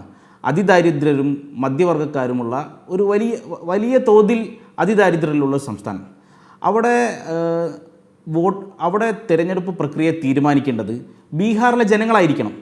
അല്ലാതെ മറ്റ് സ്ഥാനങ്ങളിൽ നിന്ന് ചില രാഷ്ട്രീയ പാർട്ടികൾ കൊണ്ടുവന്ന ആളുകളോ അല്ലെങ്കിൽ മറ്റ് രാജ്യങ്ങളിൽ നിന്ന് രാഷ്ട്രങ്ങളിൽ നിന്ന് പലായനം ചെയ്ത് ഭാരതത്തിൻ്റെ തിരഞ്ഞെടുപ്പ് അട്ടിമറിക്കാൻ ശ്രമിക്കുന്നവരോ ആവരുത് എന്ന ഒരു കാര്യം വെച്ചിട്ടായിരിക്കും തിരഞ്ഞെടുപ്പ് കമ്മീഷൻ SIRലേക്ക് പോയതും 20 വർഷം നീളുന്ന ഈ വലിയ പ്രക്രിയയിലേക്ക് പോയതും. എന്ന് മാത്രമേ രാഷ്ട്രീയ വിദ്യാർത്ഥി എന്ന നിലയിൽ ഞാൻ ഈ വിഷയത്തെ കാണുന്നുള്ളൂ. തിരഞ്ഞെടുപ്പ് തികച്ചും ഫ്രീ ആൻഡ് ഫെയർ ആയിരിക്കണം. താങ്കൾ ആ പറഞ്ഞതിനെ ഞാൻ മുഖവിലേക്ക് തന്നെ എടുക്കുന്നു. പക്ഷേ പ്രശ്നം അത് അവിടെ തന്നെ നിൽക്കുകയാണ്. അതായത് ഞാൻ നേരത്തെ പറഞ്ഞു 69-ൽ ഈ നിയമമൊക്കെ വന്നു, അത് കഴിഞ്ഞിട്ടാണ് നമുക്കിത് ഉണ്ടായ എന്ന് ഞാൻ പറഞ്ഞു. 23-ലാണ് നമ്മുടെ വോട്ടർ പട്ടിക പോലുള്ള കാര്യങ്ങൾ ഡിജിറ്റൈസേഷൻ നടത്തണം, ഡിജിറ്റലാക്കി മാറ്റണം, കമ്പ്യൂട്ടറൈസ് ചെയ്യണം എന്ന് നമ്മൾ തീരുമാനിച്ചത്. 25-ൽ ഈ കൊല്ലം അത് ആധാറുമായി ലിങ്ക് ചെയ്യാൻ കൂടി തീരുമാനിച്ചിട്ടുണ്ട്. അതൊക്കെ ഇതിനൊക്കെ വേണ്ടിയിട്ടാണല്ലോ. അതൊക്കെ വിവാദകരമായ തീരുമാനങ്ങളാണെങ്കിൽ പോലും, അതിനെ പലതരത്തിലും എതിർക്കുന്നുണ്ടെങ്കിൽ പോലും, അതിൻ്റെയൊക്കെ ആ പ്രക്രിയയ്ക്ക് വേണ്ടി കാത്തിരിക്കാതെ ഒരു തെരഞ്ഞെടുപ്പ് നടക്കുമ്പോൾ ആഴ്ചകൾ മാത്രം സമയം കൊടുത്തുകൊണ്ട് നിരാധാരരും നിത്യജീവിതത്തിന് വേണ്ടി ഓടി നടക്കുന്നവരുമായ മനുഷ്യരെ ഇങ്ങനെ ഒരു ദുർവിധിയുടെ മുമ്പിൽ അവർക്ക് വോട്ടില്ലാതാവുന്നു എന്ന് വളരെ പ്രധാനമാണ്. പക്ഷേ അവർക്ക് പൗരത്വം ഇല്ലാതാവുന്നു എന്ന ഭീഷണിയുടെ മുന്നിൽ അവരെ കൊണ്ടുവന്ന് നിർത്തിയത് എന്തുകൊണ്ട് എന്ന ചോദ്യം ഇപ്പോഴും ബാക്കി നിൽക്കുകയാണ്. റഹീം, ഞാൻ താങ്കളിലേക്ക് വരികയാണ്. വോട്ട് ഒരാൾക്ക് നഷ്ടപ്പെടുന്നത് വലിയ കാര്യമാണ്. പക്ഷേ അത് അവരുടെ പൗരത്വത്തെ സംശയത്തിൻ്റെ മഞ്ഞുവെള്ളത്തിലാഴ്ത്തും എന്നത് കൂടുതൽ വലിയ കാര്യമാണ്. ഈ നിങ്ങൾ അഡ്രസ്സ് ചെയ്യുന്ന ഈ വോട്ടർ പട്ടിക പ്രശ്നം, അതിൻ്റെ പിന്നിൽ മറഞ്ഞിരിക്കുന്നത് പൗരത്വം സംബന്ധിച്ച ഭീഷണിയാണ് എന്നൊരാശങ്ക ഇടതുപക്ഷ കക്ഷികൾക്കുണ്ടോ പ്രതിപക്ഷത്തിനുണ്ടോ? ഈ ഘട്ടത്തിൽ സലീമിൻ്റെ നിരീക്ഷണങ്ങൾ എങ്ങനെയാണ് ഈ ചർച്ചയെ കൂട്ടിച്ചേർക്കുക? റഹീമിൻ്റെ നിരീക്ഷണങ്ങൾ എങ്ങനെയാണ് ഈ ഘട്ടത്തിൽ ചർച്ചയിൽ കൂട്ടിച്ചേർക്കുക? NBC ഈ ആശങ്ക കൃത്യമായി ഞങ്ങളുടെ പാർട്ടിക്കുണ്ട്. ഇതിവിടെ മാത്രമല്ല, ആസാമിൽ കുറേ കാലമായി നിശബ്ദമായി ഒരു വലിയ ജനവിഭാഗത്തെ എലിമിനേറ്റ് ചെയ്തുകൊണ്ടിരിക്കുകയാണ്. പൗരത്വത്തിൽ നിന്ന്, വോട്ടർ പട്ടികയിൽ നിന്ന് ഒക്കെയുള്ളൊരു വലിയൊരു എലിമിനേഷൻ നടക്കുകയാണ്. ഒരുപാട് പേർ തിരോധാനത്തിൻ്റെ കാലമാണ് യഥാർത്ഥത്തിൽ 2014 മുതൽ ഇങ്ങോട്ട് വരെയുള്ള കാലം. ഒരുപാട് പേർ അപ്രത്യക്ഷമായിട്ടുണ്ട്. ഇപ്പോൾ വോട്ടർ പട്ടികയിൽ നിന്ന് പൗരത്വത്തിൽ നിന്നെല്ലാം തന്നെ സാധുക്കളായ ഒരുപാട് മനുഷ്യരെ അപ്രത്യക്ഷരാക്കുകയാണ്. ഇതിൻ്റെ പ്രോസസ്സ് യഥാർത്ഥത്തിൽ ഞാൻ നേരത്തെ പറഞ്ഞു, ഇവിടെ ഹരീഷ് വാസുദേവൻ വളരെ വിശദമായി തന്നെ സൂചിപ്പിച്ചു. ഒരു ഭരണഘടനാ സ്ഥാപനം എന്നുള്ള നിലയിൽ അതിൻ്റെ ഒരു സാൻറ്റിറ്റി കാത്തു സൂക്ഷിക്കേണ്ട എല്ലാ ബാധ്യതയും തിരഞ്ഞെടുപ്പ് കമ്മീഷനുണ്ട്. ഗവൺമെൻറ്റും അതിന് ബാധ്യതയുണ്ട്. പക്ഷേ നിങ്ങൾ നോക്കൂ, ഇവിടെ ഇപ്പോൾ Anoop Baranwal versus union of India എന്ന് പറയുന്ന കേസിലാണ് 2023 വളരെ സുപ്രധാനമായൊരു വിധി വരുന്നത്. ഇലക്ഷൻ കമ്മീഷൻ ഓഫ് ഇന്ത്യയുടെ നിയമനവുമായി ബന്ധപ്പെട്ട് അതിൻ്റെ സുതാര്യത നടത്തുന്നതിന് വേണ്ടിയിട്ട് ഉള്ള കോടതി വിധി വരുമ്പോൾ ആ സുപ്രീം കോടതി വിധിയെ മറികടക്കുന്നതിന് വേണ്ടി നിയമനിർമ്മാണം കൊണ്ടുവന്നവരാണിവർ. ഇത് സംബന്ധിച്ച് പാർലമെൻറ്റിൽ നിന്ന് ശക്തമായി എതിർത്തവരാണ് ഇടതുപക്ഷം, മറ്റ് ജനാധിപത്യ ശക്തികൾ. അപ്പോൾ ഇലക്ഷൻ കമ്മീഷൻ എന്ന് പറയുന്നത് സ്വതന്ത്രമായിരിക്കണം, നീതിയുക്തമായിരിക്കണം എന്ന കാഴ്ചപ്പാട് ബഹുമാനപ്പെട്ട ഇന്ത്യയുടെ സുപ്രീം കോടതി ഉയർത്തിപ്പിടിച്ചപ്പോൾ അതിനെ അട്ടിമറിക്കാൻ നിയമനിർമ്മാണം കൊണ്ടുവന്നു എന്നുള്ളിടത്തു നിന്ന് നമ്മൾ ഇതിൻ്റെ ചർച്ച ആരംഭിക്കണം. നിങ്ങൾ നോക്കൂ, അതിനുശേഷം അവരുടെ ശമ്പളവും അവരുടെ ആനുകൂല്യങ്ങളും നിശ്ചയിക്കുന്നത് ഏകപക്ഷീയമായി തങ്ങൾക്ക് ഇഷ്ടപ്പെട്ട ഒരാളെ പൊളിറ്റിക്കൽ അപ്പോയിൻമെൻറ്റും മാത്രമായി അത് മാറുകയാണ്. അത് വളരെ ഇന്നത്തെ പുതിയ നിയമപ്രകാരം അത് വളരെ ക്ലിയറാണ്. ഇത് എത്ര അസാധാരണമായ ഒരു നീക്കമാണ്. അപ്പോൾ വളരെ എക്സ്പ്ലിസിറ്റായി തന്നെ ഞങ്ങളിത് തിരഞ്ഞെടുപ്പ് കമ്മീഷനെ പിടിക്കുകയാണ്, ഞങ്ങൾക്കിഷ്ടമുള്ളയാളെ ഞങ്ങൾക്ക് നിയമിക്കും, ഞങ്ങളോട് ലോയൽറ്റി ഉള്ളവർ മാത്രം അവിടെ ഇരുന്നാൽ മതി എന്ന ഒരു ഏകാധിപത്യത്തിൻ്റെ ഭാഷയല്ലേ അത്. ഇനി SIRലേക്ക് വരൂ. SIRലേക്ക് വന്നാൽ രണ്ട് പ്രശ്നങ്ങളാണല്ലോ. ഒന്ന് SIRും മറ്റൊന്ന് വോട്ടർ പട്ടികയിൽ ഈ കഴിഞ്ഞ തിരഞ്ഞെടുപ്പിൽ 2019 തിരഞ്ഞെടുപ്പിൽ നടന്ന വോട്ട് ചോരി, വോട്ട് കൊള്ള. ഇവിടെ വന്നിരിക്കുന്നത് എന്താണ്? നിങ്ങൾ നോക്കൂ, ഇലക്ഷൻ കമ്മീഷൻ്റെ ഇവിടെ നേരത്തെ സൂചിപ്പിച്ചു, സ്ത്രീകളുടെ എണ്ണത്തിൽ ഗണ്യമായ കുറവ്. അത് വളരെ വ്യക്തമായി കാണാൻ കഴിയും. നമുക്ക് 32 ലക്ഷം സ്ത്രീകളുടെ കുറവ് ഈ പറയുന്ന ബീഹാറിൽ, തിരഞ്ഞെടുപ്പ് ആസന്നമായിരിക്കുന്ന ബീഹാറിൽ കാണാൻ കഴിയും. ഈ 32 ലക്ഷം പേരുടെ കുറവ് എങ്ങനെയാണ് ഫീമെയിൽ വോട്ടർമാരുടേത് മാത്രം വരുന്നത്? നമ്മളതിൻ്റെ വിശദാംശങ്ങളിലേക്ക് പോയാൽ ഒന്നുകിൽ അവിടുന്ന് സ്ഥലം മാറി പോകണം, അതായത് മൈഗ്രേഷൻ, ഇല്ല എങ്കിൽ സംഭവിക്കേണ്ടത് മരണപ്പെടണം. നമ്മൾ ഏത് കണക്കെടുത്ത് പരിശോധിച്ചാലും ആൺ പെൺ മരണങ്ങൾ ഇത്രയും വലിയൊരു വ്യത്യാസം ഒരു കണക്കിലും കാണാനില്ല. ഇത്രയും സ്ത്രീകൾ മാത്രം മരിക്കുമോ? മരിക്കില്ലല്ലോ. അങ്ങനെ ഒരു കണക്ക് വേണ്ടേ? അതിനൊരു ശാസ്ത്രീയമായ വിശകലന അടിത്തറ വേണ്ടേ? ഇല്ല, അതില്ല. ഇനി മൈഗ്രേഷൻ ഏറെയാണ്. മൈഗ്രേഷനുമായി ബന്ധപ്പെട്ടുള്ള എല്ലാ കണക്കുകളും ഗവൺമെൻറ് തന്നെ ഔദ്യോഗികമായ രേഖകൾ പരിശോധിച്ചാലും ഇങ്ങനെ മൈഗ്രേറ്റ് ചെയ്യുന്ന ലേബർമാരിൽ ഏറ്റവും അധികം പുരുഷന്മാരാണ്, സ്ത്രീകളല്ല. പിന്നെ എങ്ങനെയാണ് സ്ത്രീകൾ ഇത്രയും കുറഞ്ഞിരിക്കുന്നത്? ഇവിടെ SIR-ൻ്റെ ഭാഗമായി നേരത്തെ NP സൂചിപ്പിച്ചു 11 രേഖകൾ, അതിൽ ആധാർ പോലും കൂട്ടിച്ചേർക്കുന്നില്ല. ഏറ്റവും ഒടുവിൽ സുപ്രീം കോടതിക്ക് വീണ്ടും ഇടപെടേണ്ടി വന്നു. സുപ്രീം കോടതിയിൽ വോട്ടർ പട്ടിക, ഇവരുടെ അന്തിമ വോട്ടർ പട്ടിക പ്രകാരം, ഇലക്ഷൻ കമ്മീഷൻ്റെ വോട്ടർ പട്ടിക പ്രകാരം മരണപ്പെട്ട ആളുകളെ സുപ്രീം കോടതിയിൽ നേരിട്ട് ഹാജരാക്കുന്ന നിലയുണ്ടായി. കോടതി ഉത്തരവിൻ്റെ അടിസ്ഥാനത്തിൽ ഇപ്പോഴിതാ ഇവർ വീണ്ടും നിർബന്ധിതരായിരിക്കുകയാണ്. എൻ്റെ ചോദ്യം വളരെ ലളിതമാണ്. ഈ SIR-ൽ എന്തിനാണ് ഒരിക്കലും ആളുകൾക്ക് ഹാജരാക്കാൻ പ്രയാസകരമായ രേഖകൾ കൊണ്ടുവരുന്നത്? ഒന്നാമത്തെ ക്വസ്റ്റ്യൻ, അതിന് മറുപടി നൽകണം. രണ്ടാമത്, യുക്തിസഹമായി നിങ്ങൾ മറുപടി പറയേണ്ടത്, ഇതുമായി ബന്ധപ്പെട്ട് ഇത്രയധികം പേരെ ഒഴിവാക്കുന്നതിന് വേണ്ടി ഈ തെരഞ്ഞെടുപ്പ് ആസന്നമായിരിക്കുന്ന ഒരു സന്ദർഭത്തിൽ എന്തിനാണ് ഇങ്ങനൊരു നീക്കം നടത്തുന്നത്? ഇനി അങ്ങനെ ഒരു നീക്കം നിങ്ങൾക്ക് നടത്താനുണ്ടെങ്കിൽ അത് വളരെ ജനാധിപത്യപരമായി വേറെ തരത്തിൽ നടത്താലോ. ഒരുപാട് സമയമെടുത്ത് ആളുകളെ കേട്ട് അങ്ങനെയല്ലല്ലോ, അങ്ങനെ ഒരു പ്രോസസ്സ് അല്ലല്ലോ. അപ്പോൾ ഏകപക്ഷീയമായി നിങ്ങൾക്കിഷ്ടപ്പെടുന്ന വിധമുള്ള, നിങ്ങൾക്ക് സുഗമമായ ഭരണം ഉറപ്പാക്കാൻ കഴിയുന്ന ഒരു വോട്ടർ പട്ടികയെ നിർമ്മിച്ചെടുക്കലാണ്. അതിൻ്റെ ഭാഗമായി നിങ്ങൾക്കിഷ്ടമില്ലാത്ത മനുഷ്യരെ, അത് പലതരത്തിലായിരിക്കും ഇഷ്ടമില്ലാത്തത്, നിങ്ങൾക്കിഷ്ടമില്ലാത്ത മനുഷ്യരെ പൗരത്വത്തിൽ നിന്നും വോട്ടർ പട്ടികയിൽ നിന്നും ഇന്ത്യക്കാരനാണെന്ന അസ്തിത്വത്തിൽ നിന്നും അവരെ എലിമിനേറ്റ് ചെയ്യുന്ന ഒരു പ്രക്രിയയാണ്. ഒരു ഏകാധിപത്യ ഇന്ത്യ, പുതിയ ഒരു ഇന്ത്യയെ അവർ സൃഷ്ടിച്ചെടുക്കുകയാണ്. നിങ്ങളുടെ ഭരണഘടനയൊന്നും ഭേദഗതി ചെയ്യേണ്ടി വരുന്നില്ല. ഇന്ത്യ ഒരു ഓട്ടോക്രസിയായി മാറുന്നു എന്നൊരു ഭരണഘടന, ഇന്ത്യ ജനാധിപത്യ റിപ്പബ്ലിക് ഇതാ മാറുന്നു എന്നൊരു ഭരണഘടന ഭേദഗതിയൊന്നും അവർ നടത്താൻ ഉദ്ദേശിക്കുന്നില്ല. നിലവിലുള്ള ഇന്ത്യൻ ഭരണഘടനയെ അങ്ങനെ തന്നെ കാഴ്ചക്കാരനായി നോക്കുകുത്തിയായി നിലനിർത്തിക്കൊണ്ട് ഭരണഘടന ഉറപ്പ് നൽകുന്ന ജനാധിപത്യം, എല്ലാ പൗരന്മാർക്കുമുള്ള തുല്യമായ വോട്ടവകാശമെന്ന ആത്യന്തികമായ ജനാധിപത്യത്തിൽ അവൻ്റെ അവകാശം ഒക്കെ ബുൾഡോസ് ചെയ്യാണ്, പൗരന്മാരെ തന്നെ എലിമിനേറ്റ് ചെയ്യുകയാണ്. ഈ പ്രക്രിയ എങ്ങനെയാണ് നമുക്ക് അംഗീകരിക്കാനാവുക?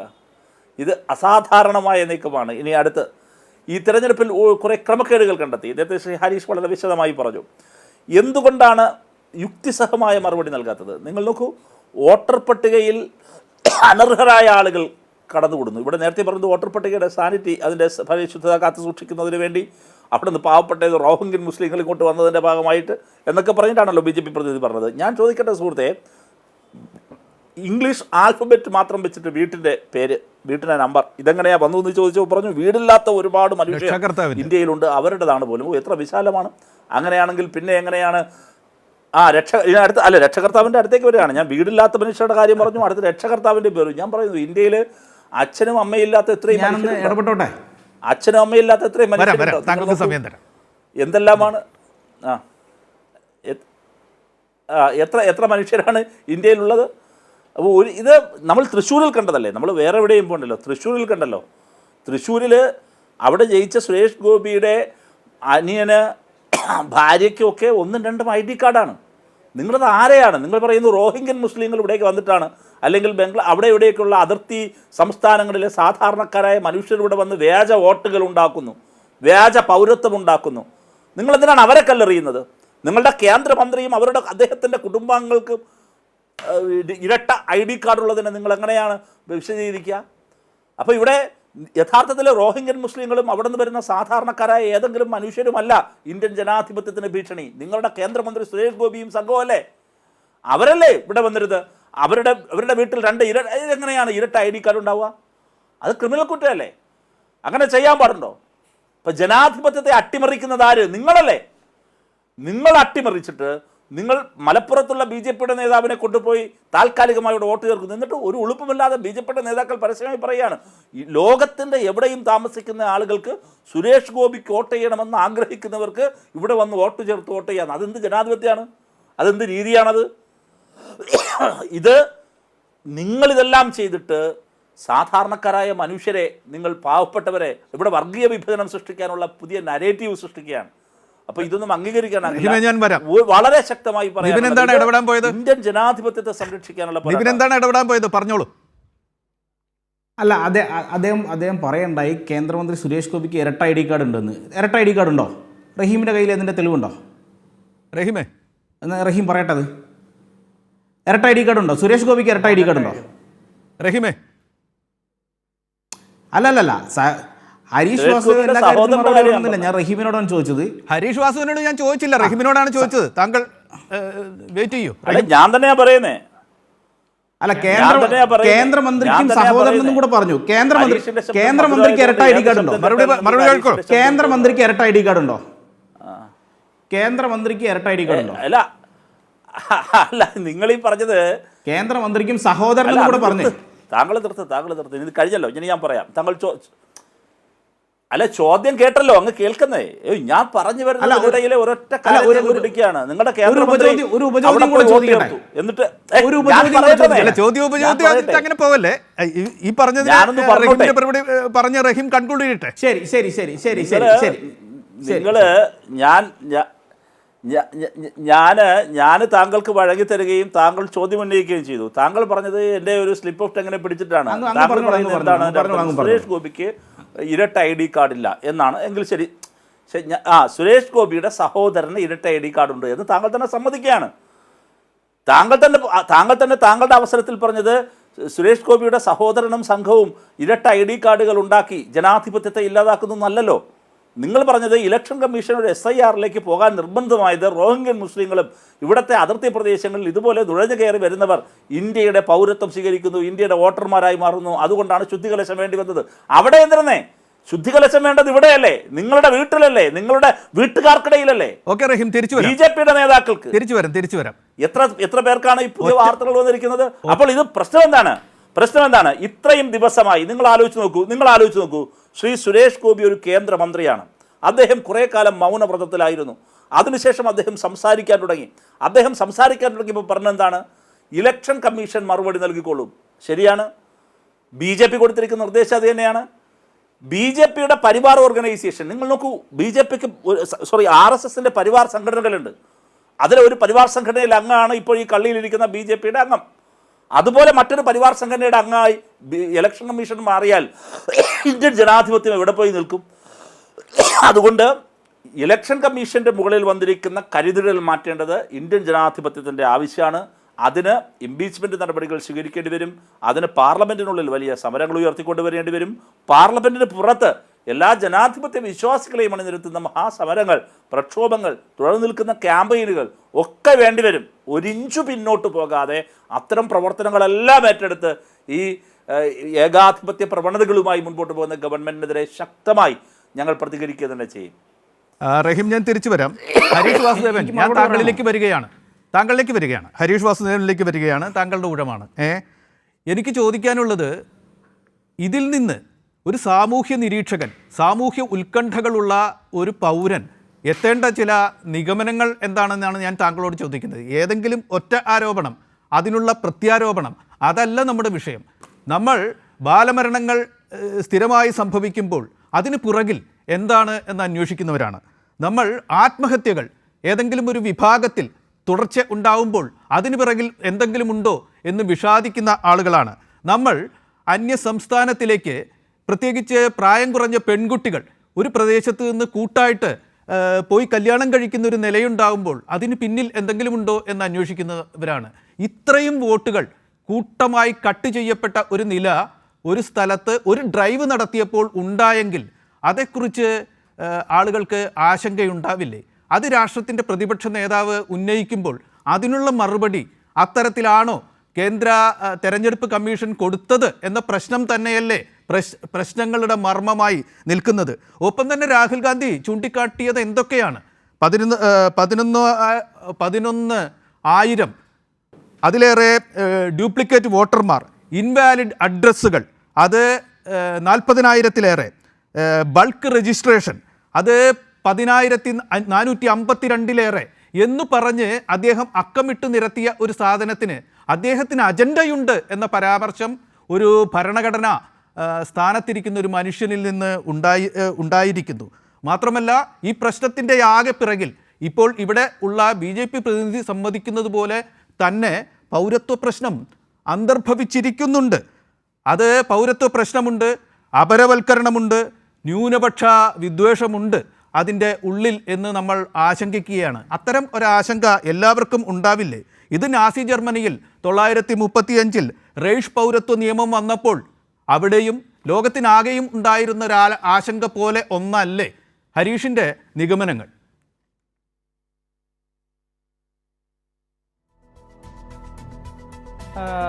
നിയമം രണ്ട് തരത്തിൽ നമുക്ക് നോക്കിക്കാണാൻ കഴിയും. ഒന്ന്, നിയമത്തിൻ്റെ ചട്ടക്കൂടുകൾക്കകത്ത് നിന്നുകൊണ്ട് അതിൻ്റെ ചിട്ടവട്ടങ്ങൾ, അതിൻ്റെ നടപടിക്രമങ്ങൾ പാലിച്ചിട്ടുണ്ടോ എന്ന് നോക്കുക വഴി കോടതികൾ പലപ്പോഴും ചെയ്യുന്നത് പോലെ നടപടിക്രമങ്ങൾ പാലിച്ചിട്ടുണ്ടെങ്കിൽ അതിൻ്റെ മെറിറ്റിലേക്ക് കടക്കാതെ, അതിൻ്റെ അന്തസത്തയിലേക്കോ ജനാധിപത്യ പരതയിലേക്കോ കടക്കാതെ നടപടിക്രമങ്ങൾ പൂർത്തിയാക്കിയിട്ടുണ്ട്, അതുകൊണ്ട് നിയമം നടന്നു എന്നാണ് അർത്ഥം എന്ന് വിചാരിക്കാറുണ്ട്.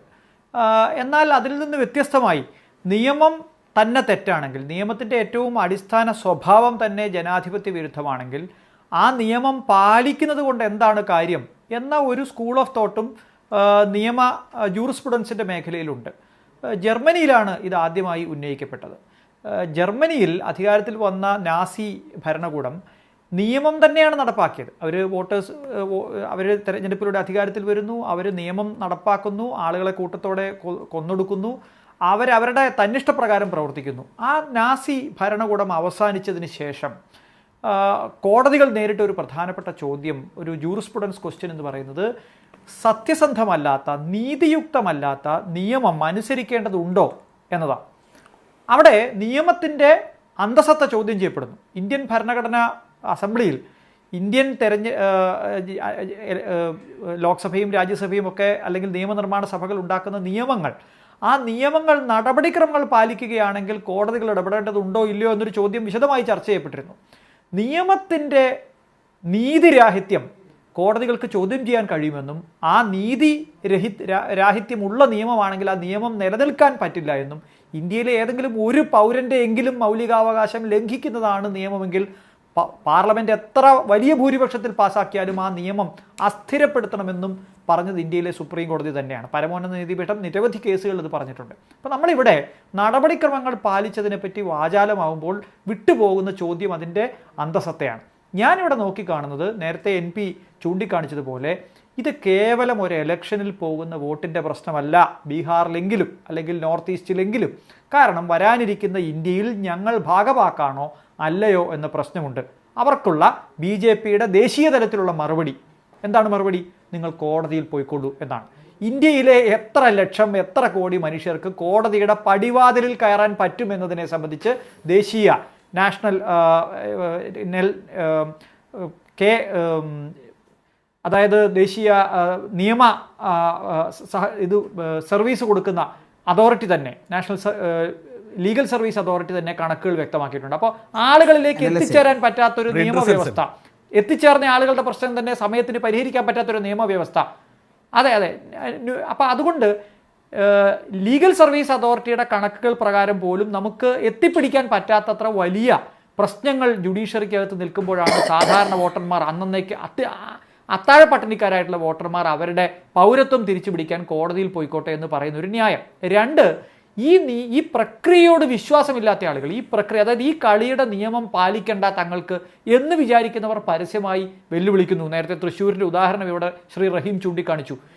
ഇത്തരത്തിൽ തെറ്റായ രേഖ, വ്യാജരേഖ ഉപയോഗിച്ചുകൊണ്ട് ഒരു വീട്ടമ്മ അവർക്ക് പൊസഷനിലുള്ളൊരു ഫ്ലാറ്റിൽ അവരെ അറിയാതെ 9 വോട്ട് ചേർത്തു എന്ന് പറയുന്നത് നഗ്നമായിട്ടുള്ള ക്രിമിനൽ ആക്ടിവിറ്റി അല്ലേ? ആ ക്രിമിനൽ ആക്ടിവിറ്റി പങ്കെടുത്ത ആളുകൾ ഇലക്ഷൻ ജയിക്കുകയും ആ ഇലക്ഷൻ ജയിച്ചത് ഞങ്ങളുടെ തിണ്ണമെടുക്കൊണ്ടാണ്, നിങ്ങൾക്ക് വേണമെങ്കിൽ ചോദ്യം ചെയ്തോളൂ എന്ന് അവരോട് രാഷ്ട്രീയ പാർട്ടികൾ പറയുന്ന സാഹചര്യം. മൂന്നാമത്തത് ഞാൻ നേരത്തെ ചൂണ്ടിക്കാണിച്ച ഗൗരവമായ വിഷയം, അതായത് ഇത് തിരുത്താൻ ബാധ്യതയുള്ള, സ്വയമേവ തിരുത്തപ്പെടണമെന്ന് ബോധ്യമുള്ള ഒരു ഇലക്ഷൻ കമ്മീഷൻ കേന്ദ്ര സർക്കാരിൻ്റെ അലയായി നിന്നുകൊണ്ട് ഇത് ചോദ്യം ചെയ്യുന്ന ആളുകളെ ചോദ്യം ചെയ്യുന്ന, കളിയാക്കുന്ന, അവരുടെ ക്രെഡിബിലിറ്റിയെ ചോദ്യം ചെയ്യുന്ന തരത്തിലുള്ളൊരു സ്ഥിതിവിശേഷം കൊണ്ടുവരുന്നു. ഇത് ഇന്ത്യൻ ജനാധിപത്യത്തിന് ഒട്ടും ഭൂഷണമായ കാര്യമല്ല.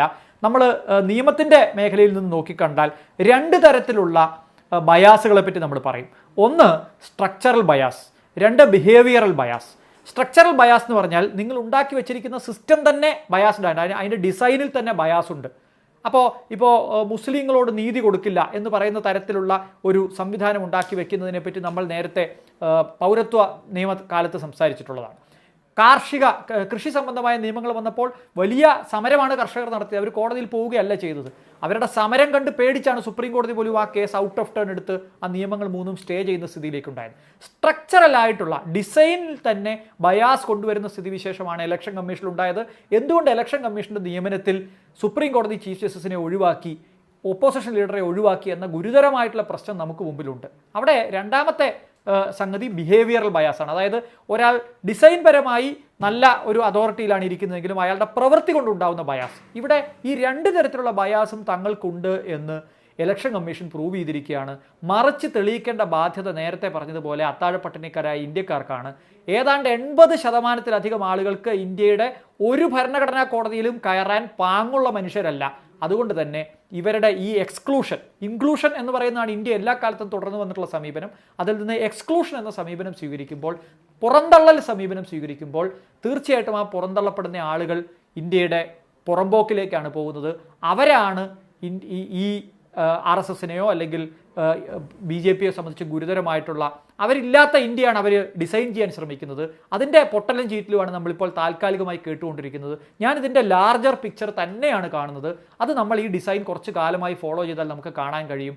ഈ എക്സ്ക്ലൂഷനിലൂടെ രണ്ടാം തരം പൗരന്മാരെ സൃഷ്ടിക്കുകയും ആ രണ്ടാം തരം പൗരന്മാരെ തൊഴിൽ മേഖലയിലോ അല്ലെങ്കിൽ വിപണിയിലോ അവർ ഈ രണ്ടാം തരക്കാരെ ഉപയോഗിച്ചുകൊണ്ടുള്ള പ്രവൃത്തികളിൽ ഏർപ്പെടാൻ ശ്രമിക്കുകയുമാണ് BJP ചെയ്തിട്ടുള്ളത്. ഈ രണ്ടാം കട പൗര സൃഷ്ടി എന്ന് പറയുന്നത് അവരുടെ അജണ്ടയിൽ, അവരുടെ രാഷ്ട്രീയ DNA-യിൽ തന്നെ ഉള്ളതാണ് എന്നതാണ് ഞാനൊക്കെ പറയാൻ ശ്രമിക്കുന്ന കാര്യം. അതിൻ്റെ ഒരു പ്രതിഫലനം, അതിൻ്റെ ഒരു റിഫ്ലക്ഷൻ മാത്രമാണ് നമ്മളിപ്പോൾ എക്സിക്യൂഷനിൽ കണ്ടുകൊണ്ടിരിക്കുന്നതെന്നാണ് എനിക്ക് തോന്നുന്നത്. അതുകൊണ്ട് ഇത് കേവലമായിട്ടുള്ള ഏതെങ്കിലും നിയമപ്രശ്നമായി ഞാൻ കാണുന്നേ ഇല്ല. നിപിൻ, ഞാൻ താങ്കളിലേക്ക് വരികയാണ്. എന്തൊക്കെ പറഞ്ഞാലും ആളുകൾക്ക് ആശങ്കയുണ്ട് എന്ന് കരുതേണ്ട ഒരു ഘട്ടം തന്നെയാണ്. ആളുകൾക്ക് ആശങ്കയുണ്ടെങ്കിൽ ആ ആശങ്ക നീക്കാൻ, അവർക്ക് വിശ്വാസം പകരാൻ എന്താണ് BJPയുടെ പ്രതിനിധി എന്ന നിലയ്ക്ക് അഡ്വക്കേറ്റ് നിപിന് പറയാനുള്ളത്? അങ്ങയുടെ ചോദ്യത്തിൻ്റെ മറുപടി പറയുന്നതിന് മുമ്പേ ഈ ഹരീഷ് വാസുദേവനെ BJP ജയിച്ചതിൽ ഇത്ര ഉറക്കം നഷ്ടപ്പെട്ടു എന്നുള്ളത് എനിക്കിപ്പോഴാണ് മനസ്സിലായത്. 3 മിനിറ്റ് ഒരു ജനറൽ സ്പേസിൽ നിൽക്കുക, BJP ഉള്ളിലൂടെ വിമർശിക്കുക, ഇത്തരം പരിപാടികളാണ് പുള്ളി ചെയ്തുകൊണ്ടിരിക്കുന്നതെന്ന് എനിക്കിപ്പോഴാണ് മനസ്സിലായത്. പുള്ളിക്ക് ഇത്രത്തോളം ഉറക്കം നഷ്ടപ്പെട്ടു. BJP കേരളത്തിൽ ഒരു ലോക്സഭാ സീറ്റ് ജയിക്കുമ്പോഴേക്കും ഇത്ര ഉറക്കം നഷ്ടപ്പെടേണ്ട കാരണം എന്താണെന്ന് എനിക്ക് മനസ്സിലായിട്ടില്ല. അദ്ദേഹം പറഞ്ഞു 2 സ്ഥലത്ത് വോട്ടുണ്ടാകുന്നത് ക്രിമിനൽ കുറ്റമാണെന്ന്. 2 സ്ഥലത്ത് വോട്ടുണ്ടാകുന്നത് ക്രിമിനൽ കുറ്റമല്ല എന്നും അതൊരു കുഴപ്പമല്ല എന്നും കേന്ദ്ര തെരഞ്ഞെടുപ്പ് കമ്മീഷണർ ഓൾറെഡി ഇത് പറഞ്ഞു കഴിഞ്ഞു. പത്രസമ്മേളനം വിളിച്ച് അദ്ദേഹം പറഞ്ഞു കഴിഞ്ഞു. പീപ്പിൾസ് റെപ്രസെൻറ്റേഷൻ ആക്ടിൽ എവിടെയും 2 സ്ഥലത്ത് വോട്ടുണ്ടാകുന്നത് കുറ്റമായി പറയുന്നില്ല. 2003 വരെ വോട്ടർ ഡിലീഷന് ഒരു പ്രക്രിയയും ഇല്ലായിരുന്നു. നമ്മൾ ഫോൾസ് ഡിക്ലറേഷൻ കൊടുത്താൽ മാത്രമേ അതൊരു ക്രിമിനൽ കുറ്റമാവുള്ളൂ സെക്ഷൻ 31 പ്രകാരം. 2 സ്ഥലത്ത് വോട്ടുണ്ടാകുന്നത് വോട്ടറുടെ പ്രശ്നമല്ല, BLO ആണ് വോട്ടർ ഡിലീഷൻ ചെയ്യേണ്ടത്. പിന്നെ പൂങ്കുന്നം ഫ്ലാറ്റിൽ വോട്ട് രജിസ്റ്റർ ചെയ്തതിനെ കുറിച്ച് പറഞ്ഞു. പൂങ്കുന്നം വ്യാജരേഖ ഉണ്ടാക്കിയിട്ടില്ലല്ലോ. അങ്ങയുടെ തെളിവുണ്ടോ? വ്യാജരേഖ ഉണ്ടാക്കിയതിന് തെളിവുണ്ടോ? അങ്ങ് ചാനൽ വന്ന് എന്തെങ്കിലും വിളിച്ചു പറയാൻ വിചാരിക്കരുത്. പൂങ്കുന്നം ഫ്ലാറ്റിൽ വോട്ട് ചേർത്തതിനെ കുറിച്ച് പറയുകയാണെങ്കിൽ എല്ലാവരും പറയുന്നു ഈ താമസക്കാരിയായ പ്രസന്നയ്ക്ക് മറ്റാളുകൾ അറിയില്ല. ഞാൻ പറഞ്ഞു പഞ്ചായത്ത് മെമ്പറൊന്നുമല്ലോ, പ്രസന്ന അവിടുത്തെ പഞ്ചായത്ത് മെമ്പറൊന്നുമല്ലോ, എല്ലാവരും അറിയണം നിർബന്ധമൊന്നുമില്ലല്ലോ. പ്രസന്ന അവിടുത്തെ പഞ്ചായത്ത് മെമ്പറൊന്നുമല്ലോ, പ്രസന്നയ്ക്ക് അറിയില്ല എന്നുണ്ടെങ്കിൽ പ്രസന്നയ്ക്ക് അറിയില്ല. അവരുടെ ഫ്ലാറ്റിൽ അറിയില്ലേ?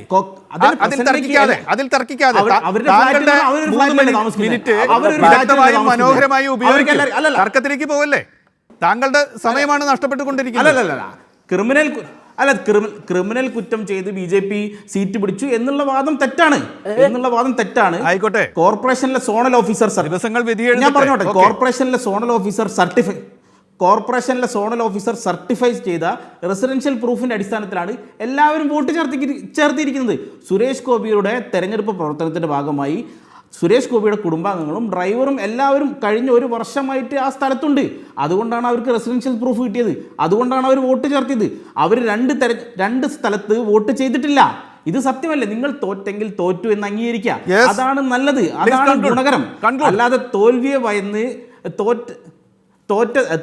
ഭയന്ന് തോറ്റതിൽ ഇളിഞ്ഞ് ഇങ്ങനെ പറഞ്ഞിട്ട് കാര്യമില്ല.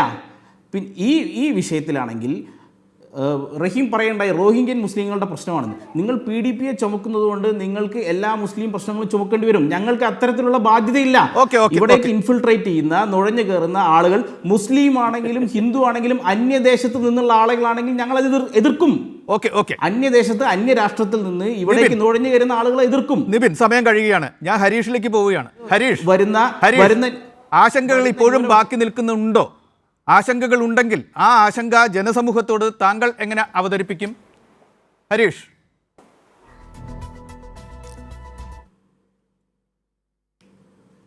BJP സർക്കാർ ഇന്ത്യയിൽ വന്നതിന് ശേഷം പൊതുപ്രവർത്തനം തുടങ്ങിയ ആളല്ല ഞാൻ. കോൺഗ്രസ് ഇന്ത്യ ഭരിക്കുന്ന സമയത്തും ഇടതുപക്ഷത്തിൻ്റെ സപ്പോർട്ടോടുകൂടി ഭരിക്കുന്ന സമയത്തും അതിനുശേഷവും നിരന്തരമായി സർക്കാരുകൾ ചെയ്യുന്ന പ്രശ്നങ്ങൾ ചൂണ്ടിക്കാണിക്കാൻ ശ്രമിക്കുകയും പറ്റുമെങ്കിൽ കോടതിയിൽ ചോദ്യം ചെയ്യുകയും ചെയ്യുന്ന ഒരാളാണ് ഞാൻ. അതുകൊണ്ട് തന്നെ BJP നടത്തുന്ന ഈ ജനാധിപത്യ വിരുദ്ധമായിട്ടുള്ള സംവിധാനം ഇന്നേ വരെ ഇന്ത്യ കണ്ടിട്ടുള്ള രീതിയിലുള്ള ഒരു ജനാധിപത്യ വിരുദ്ധത അല്ലാത്തതുകൊണ്ട് തീർച്ചയായിട്ടും അതിലുള്ള ആശങ്ക നിലനിൽക്കുന്നു. അതുകൊണ്ട് തന്നെയാണ് ഞാൻ പറഞ്ഞത്, വ്യാജരേഖ ചമയ്ക്കുന്നത് ഉൾപ്പെടെയുള്ള നടപടികളിലൂടെ ഇലക്ഷൻ പ്രക്രിയയുടെ അടിസ്ഥാന സംവിധാനത്തെ അട്ടിമറിക്കാൻ ശ്രമിക്കുന്നത് എന്നെ സംബന്ധിച്ചിടത്തോളം വളരെ ഗൗരവമുള്ള കാര്യമാണ്.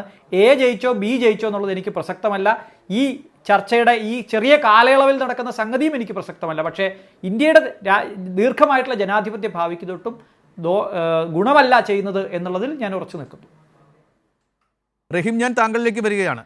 ഇത് SIR ഉപേക്ഷിക്കില്ല, SIR ചോഡ് കരോ എന്നാണല്ലോ മുദ്രാവാക്യം, റദ്ദ് കരോ എന്നാണല്ലോ. അത് ചെയ്യില്ല എന്ന് മാത്രമല്ല, അതുമായി മുന്നോട്ട് പോകും എന്നു കൂടിയാണ് തെരഞ്ഞെടുപ്പ് കമ്മീഷൻ ഇന്നലെ വ്യക്തമാക്കിയിട്ടുള്ളത്. അത് ബംഗാളിൽ വരാൻ പോകുന്നു, കേരളത്തിൽ പോലും വരാം എന്ന നിലയിൽ വരുന്നു. നമ്മളും ആശങ്ക പങ്കിടേണ്ട ഒരു ഘട്ടമാണ് എന്ന് കരുതുന്നു. കേരളം എങ്ങനെയാണ് ജാഗ്രതയോടെ ഇരിക്കേണ്ടത്? റഹീം. രാജ്യത്തെമ്പാടും നടക്കുന്ന ഏത് കോണിലെയും എന്ത് പ്രശ്നത്തെയും, ഇത്തരം പ്രശ്നങ്ങളെ, ജനാധിപത്യത്തിൻ്റെ അസ്ഥിവാരം തൊടുന്ന എല്ലാ നടപടികളെയും നമ്മൾ എതിർക്കുക തന്നെ വേണം. ഇല്ലെങ്കിൽ ഇത് നാളെ എന്നെയും തേടി വരും, നമ്മുടെ നാട്ടിലേക്കും വരുമെന്ന് കണ്ടുകൊള്ളണം. അപ്പോൾ നമ്മുടെ നാട്ടിൽ ഇപ്പോൾ തന്നെ നിങ്ങൾ നോക്കൂ, ഇപ്പോൾ നിഷ്കർഷിച്ചിരിക്കുന്ന ഈ രേഖകൾ മാത്രം കൊണ്ട് ഹാജരാക്കാൻ കഴിയുന്ന എത്ര മനുഷ്യർ ഇവിടെയുണ്ട്. ഇവിടെ ഞാൻ മറ്റൊരു രാഷ്ട്രീയ പ്രശ്നം കൂടി ചൂണ്ടിക്കാണിക്കാൻ ഉദ്ദേശിക്കുകയാണ്. 2014 മുതൽ തുടർച്ചയായ അധികാരത്തിലേക്കുന്ന ഒരു ഗവൺമെൻറ്റാണ് നരേന്ദ്രമോദിയുടെ ഗവൺമെൻറ്. ഈ കാലയളവ് കൊണ്ട് നമ്മുടെ രാജ്യത്തെ ഭൂരിഭാഗം മനുഷ്യരുടെ ജീവിതത്തെ മെച്ചപ്പെടുത്താനോ അവരുടെ വിശ്വാസ്യത ആർജിച്ചെടുക്കാനോ നരേന്ദ്രമോദി സർക്കാർ പരാജയപ്പെട്ടിരിക്കുന്നു എന്നുകൂടി നമ്മൾ കാണണം. അങ്ങനെ പരാജയപ്പെട്ടത് കൊണ്ടാണ് അവരുടെ ആത്മവിശ്വാസം നഷ്ടപ്പെട്ടത് കാരണം ഇലക്ഷൻ മാനിപ്പുലേഷനിലേക്ക് പോകുന്നത്. തിരഞ്ഞെടുപ്പ് കമ്മീഷൻ ഉപയോഗപ്പെടുത്തി വോട്ടർ പട്ടികയിലും തിരഞ്ഞെടുപ്പ് നടപടിക്രമങ്ങളിലും പിന്നീടിപ്പോൾ SIR പോലെ ഒരു ദൂരവ്യാപക പ്രത്യാഘാതമുണ്ടാക്കുന്ന കാര്യങ്ങളിലേക്കും ഇത്തരം മാനിപ്പുലേഷനിലേക്ക്, ജനാധിപത്യ വിരുദ്ധപരമായ ഇത്തരം മാനിപ്പുലേഷനിലേക്ക് പോകാൻ അവരെ പ്രേരിപ്പിക്കുന്ന ഘടകം ഗവൺമെൻറ്റിൻ്റെ പരാജയം കൂടിയാണ്. ജനങ്ങൾക്കിടയിലെ സ്വീകാര്യത നഷ്ടപ്പെടുകയാണ്. നിങ്ങൾ ആലോചിക്കണം, ഇത്രയും മാനിപ്പുലേഷൻ ഉണ്ടാക്കിയിട്ട് പോലും ഈ കഴിഞ്ഞ തവണ ഇന്ത്യയുടെ പ്രധാനമന്ത്രി മത്സരിച്ച മണ്ഡലത്തിൽ അദ്ദേഹത്തിൻ്റെ ഭൂരിപക്ഷം ഗണ്യമായി കുറയുന്നത് നമ്മൾ കണ്ടതാണ്. രാജ്യത്ത് BJPയുടെയും NDA പ്രത്യേകിച്ചും BJPയുടെ വോട്ട് വല്ലാതെ കുറഞ്ഞു പോകുന്നത് നമ്മൾ കണ്ടതാണ്. 2014 ശേഷം ആദ്യമായി നിങ്ങൾ നോക്കൂ, NDA എന്ന ഒരു പ്രതിഭാസത്തെ, എന്ന മുന്നണി സഖ്യത്തെ, എന്ന അലയൻസിനെ ആകെ ചേർത്ത് നിർത്തിക്കൊണ്ട് മാത്രം അവർക്ക് മുമ്പോട്ട് പോകേണ്ടി വന്നു. നിങ്ങൾ നോക്കൂ, ഡബിൾ എഞ്ചിൻ സർക്കാർ എന്ന് പറയുന്ന സ്റ്റേറ്റിലും സെൻട്രലിലും ഒരുപോലെ BJP ഭരിക്കുമ്പോഴാണ് ഡബിൾ എഞ്ചിൻ എന്ന് പറയാറ്. പക്ഷേ ഇപ്പോൾ ഇന്ത്യ ഭരിച്ചുകൊണ്ടിരിക്കുന്ന ഇപ്പോഴത്തെ യൂണിയൻ ഗവൺമെൻറ് അക്ഷരാർത്ഥത്തിൽ ഡബിൾ എഞ്ചിൻ സർക്കാരാണ്. JDU ആണ് ഒരു എഞ്ചിൻ, മറ്റൊരു എഞ്ചിൻ TDP ആണ്. ഈ രണ്ട് ക്രക്ഷസിൽ കൈയിട്ട് നിൽക്കുന്ന ആളിനെ പോലെ ഈ രണ്ട് കക്ഷികളിൽ ആശ്രയിക്കേണ്ടി വന്നത് എങ്ങനെയാണ്? നിങ്ങൾ ആലോചിച്ച് നോക്കൂ, ഇത്രയും മാനിപ്പുലേഷൻ എല്ലാം നടത്തിയിട്ടും ഈ രണ്ട് കക്ഷികളുടെ കരുണയിൽ ഭരണം തുടരേണ്ടി വരികയാണ് നരേന്ദ്രമോദി ഗവൺമെൻറ്റിന്. ഇന്ത്യയുടെ പ്രധാനമന്ത്രി, അദ്ദേഹം പ്രധാനമന്ത്രി പദത്തിൽ ഇരിക്കുമ്പോൾ നിങ്ങൾ ആലോചിച്ച് നോക്കൂ, അദ്ദേഹത്തിൻ്റെ സ്വന്തം മണ്ഡലത്തിൽ ഗണ്യമായി വോട്ട് ഇടിഞ്ഞ് താഴെയാണ്. ഇത്രയും മാനിപ്പുലേഷൻ എല്ലാം നടത്തിയിട്ടും ഇതാണ് അവസ്ഥ. ചുരുക്കത്തിൽ ജനഹിതത്തെ അട്ടിമറിക്കുകയാണ്. 2014 മുതൽ അധികാരത്തിലിരിക്കുന്ന ഗവൺമെൻറ് രാജ്യത്ത് അസമത്വം വർദ്ധിപ്പിച്ചു, രാജ്യത്ത് തൊഴിലില്ലായ്മ വർദ്ധിപ്പിച്ചു, രാജ്യത്ത് ജീവിത ചിലവ് വർദ്ധിപ്പിച്ചു. ഇതിൻ്റെ ഫലമായി ജനങ്ങൾ, ഈ പറയുന്ന കർഷകർ, മഹാഭൂരിപക്ഷം വരുന്ന വോട്ടർമാർ ഇവർക്കെതിരാണ്. അത് അവർക്കറിയാൻ നന്നായി. പക്ഷേ അധികാരത്തിൽ തുടരുകയും വേണം. നയം തിരുത്താനും സാധ്യമല്ല. അതുകൊണ്ട് എന്താ ചെയ്യുക? ഇലക്ഷനെ തന്നെ ഇവർ മാനിപ്പുലേറ്റ് ചെയ്യുകയാണ്. അതാണ് ഇവിടെ കണ്ടുകൊണ്ടിരിക്കുന്നത്. അതുകൊണ്ട് ഇവർക്കെതിരെ ശബ്ദിക്കാൻ ആഗ്രഹിക്കുന്ന മുഴുവൻ മനുഷ്യരും രാഷ്ട്രീയത്തിൻ്റെ അതിർവരമ്പുകൾക്കപ്പുറത്ത് ഒരുമിച്ച് നിൽക്കുകയും മുന്നേറുകയും പ്രതിരോധമായി മാറുകയുമാണ് വേണ്ടത്. അത്തരമൊരു മൂവ്മെൻറ്റിനാണ് നമ്മുടെ രാജ്യം ഇന്ന് സാക്ഷ്യം വഹിച്ചുകൊണ്ടിരിക്കുന്നത്. ഒരു സംശയം വേണ്ട, അത് കൂടുതൽ ശക്തമായി മുന്നോട്ട് പോകും. പിന്നെ ഇവിടെ തൃശ്ശൂരിനെ കുറിച്ചെല്ലാം പറഞ്ഞു. തൃശ്ശൂർ നിങ്ങൾ ജയിച്ചത് ഇങ്ങനെയാണെന്ന്, നിങ്ങൾ ശരിയായ വഴിയിലൂടെ അല്ല ജയിച്ചത്. അപ്പോൾ ഇതേ മാതൃകയിൽ നിങ്ങൾ മറ്റുള്ളിടത്തും ചെയ്യുകയാണ്. അപ്പോൾ ഇത് കാണേണ്ട കാര്യം, എല്ലാ അർത്ഥത്തിലുമുള്ള മാനിപ്പുലേഷനിലൂടെ നിങ്ങൾ വിജയിക്കാൻ പലതരത്തിലാണ് മാനിപ്പുലേഷൻ നിങ്ങൾ ഉണ്ടാക്കുന്നത്. അങ്ങനെയുള്ള മാനിപ്പുലേഷനിലൂടെ മാത്രമാണ് വിജയിച്ചു വരുന്നത്. അതൊന്നും ഒരു കാരണവശാലും നിലനിൽക്കില്ല. ജനങ്ങളാണ് ജനാധിപത്യത്തിൽ അനശ്വർ. ഒരു കാര്യം, ആർക്കും ഇതിൽ പ്രതീക്ഷയൊന്നും നഷ്ടപ്പെട്ടു പോകേണ്ട കാര്യമില്ല. പോരാട്ടങ്ങൾ തുടരുക എന്നത് മാത്രമാണ് പ്രതിവിധി. ലോകത്തെല്ലായിടത്തും ഇത്തരം ജനാധിപത്യ പ്രക്രിയകളെ അട്ടിമറിച്ച് ഏകാധിപത്യ വാഴ്ചയ്ക്ക് വേണ്ടി കരുതിക്കുട്ടി പുറപ്പെട്ടവർക്കെല്ലാം ഉണ്ടായ വിധി തന്നെയായിരിക്കും ഇവിടെയും ഈ ഏകാധിപതികൾക്കും ഉണ്ടാകുന്നത് എന്ന കാര്യത്തിൽ ഒരു സംശയം വേണ്ട. ജനാധിപത്യം നീണാൾ വാഴും, ജനാധിപത്യം വിജയിക്കും എന്ന കാര്യത്തിൽ ഒരു ആത്മവിശ്വാസക്കുറവും ഞങ്ങൾക്കാർക്കില്ല. ചർച്ച സമയം ആയതുകൊണ്ട് അവസാനിപ്പിക്കുകയാണ്. എന്തായാലും നമ്മുടെ ജനാധിപത്യം പിച്ചവെച്ച് തുടങ്ങുമ്പോൾ അതോടൊപ്പം ഉണ്ടായ സംവിധാനമാണ് തെരഞ്ഞെടുപ്പ് കമ്മീഷൻ. No voter to be left behind. ഒരു വോട്ട് സമ്മതിദായകൻ പോലും ഉപേക്ഷിക്കപ്പെടരുത് എന്നതാണ് അവരുടെ മുദ്രാവാക്യം. ആരെയൊക്കെ എന്തൊക്കെ കാരണത്താൽ ഒഴിവാക്കാം എന്നതല്ല, ആരെയൊക്കെ ഉൾപ്പെടുത്താം എന്നാണ് തെരഞ്ഞെടുപ്പ് കമ്മീഷൻ തീരുമാനിക്കേണ്ടത്. ഏക് ദിൻ കാ സുൽത്താൻ, ഏക് ദിൻ കാ സുൽത്താന ആണ് നമ്മുടെ വോട്ടർമാർ. അവരുടെ കയ്യിൽ നിന്ന് ആ ഏക അവകാശം പോലും കവർന്നെടുക്കാനുള്ള നീക്കം ഉണ്ടാകുമ്പോൾ അത് ഒരു വോട്ടിൻ്റെ നഷ്ടം മാത്രമല്ല, അത് നേരത്തെ പറഞ്ഞ പോലെ പൗരത്വ പ്രശ്നവും അപരവൽക്കരണവും ന്യൂനപക്ഷ വിശ്വാസമില്ലായ്മയും ഒക്കെ ഒളിഞ്ഞിരിക്കുന്ന അപകടകരമായ നീക്കമാണ്. അത് നവഫാസിസത്തിൻ്റെ പാദപതന ശബ്ദമാണ് എന്ന നിലയ്ക്ക് തന്നെ സമൂഹം കാണേണ്ടിയിരിക്കുന്നു. വാദങ്ങളും പ്രതിവാദങ്ങളും ശ്രദ്ധിക്കുക, ജനങ്ങൾ അവരുടെ തീരുമാനങ്ങളിൽ തന്നെ എത്തുക എന്ന് മാത്രം പറഞ്ഞുകൊണ്ട് ഈ ചർച്ച അവസാനിപ്പിക്കുന്നു. ആരോഗ്യകരമായ നിലവാരമുള്ള ഒരു ചർച്ച കാഴ്ചവെച്ച റഹിമിനും നിപിൻ കൃഷ്ണനും ഹരീഷ് വാസുദേവനും നന്ദി പറഞ്ഞുകൊണ്ട് അവസാനിപ്പിക്കുന്നു.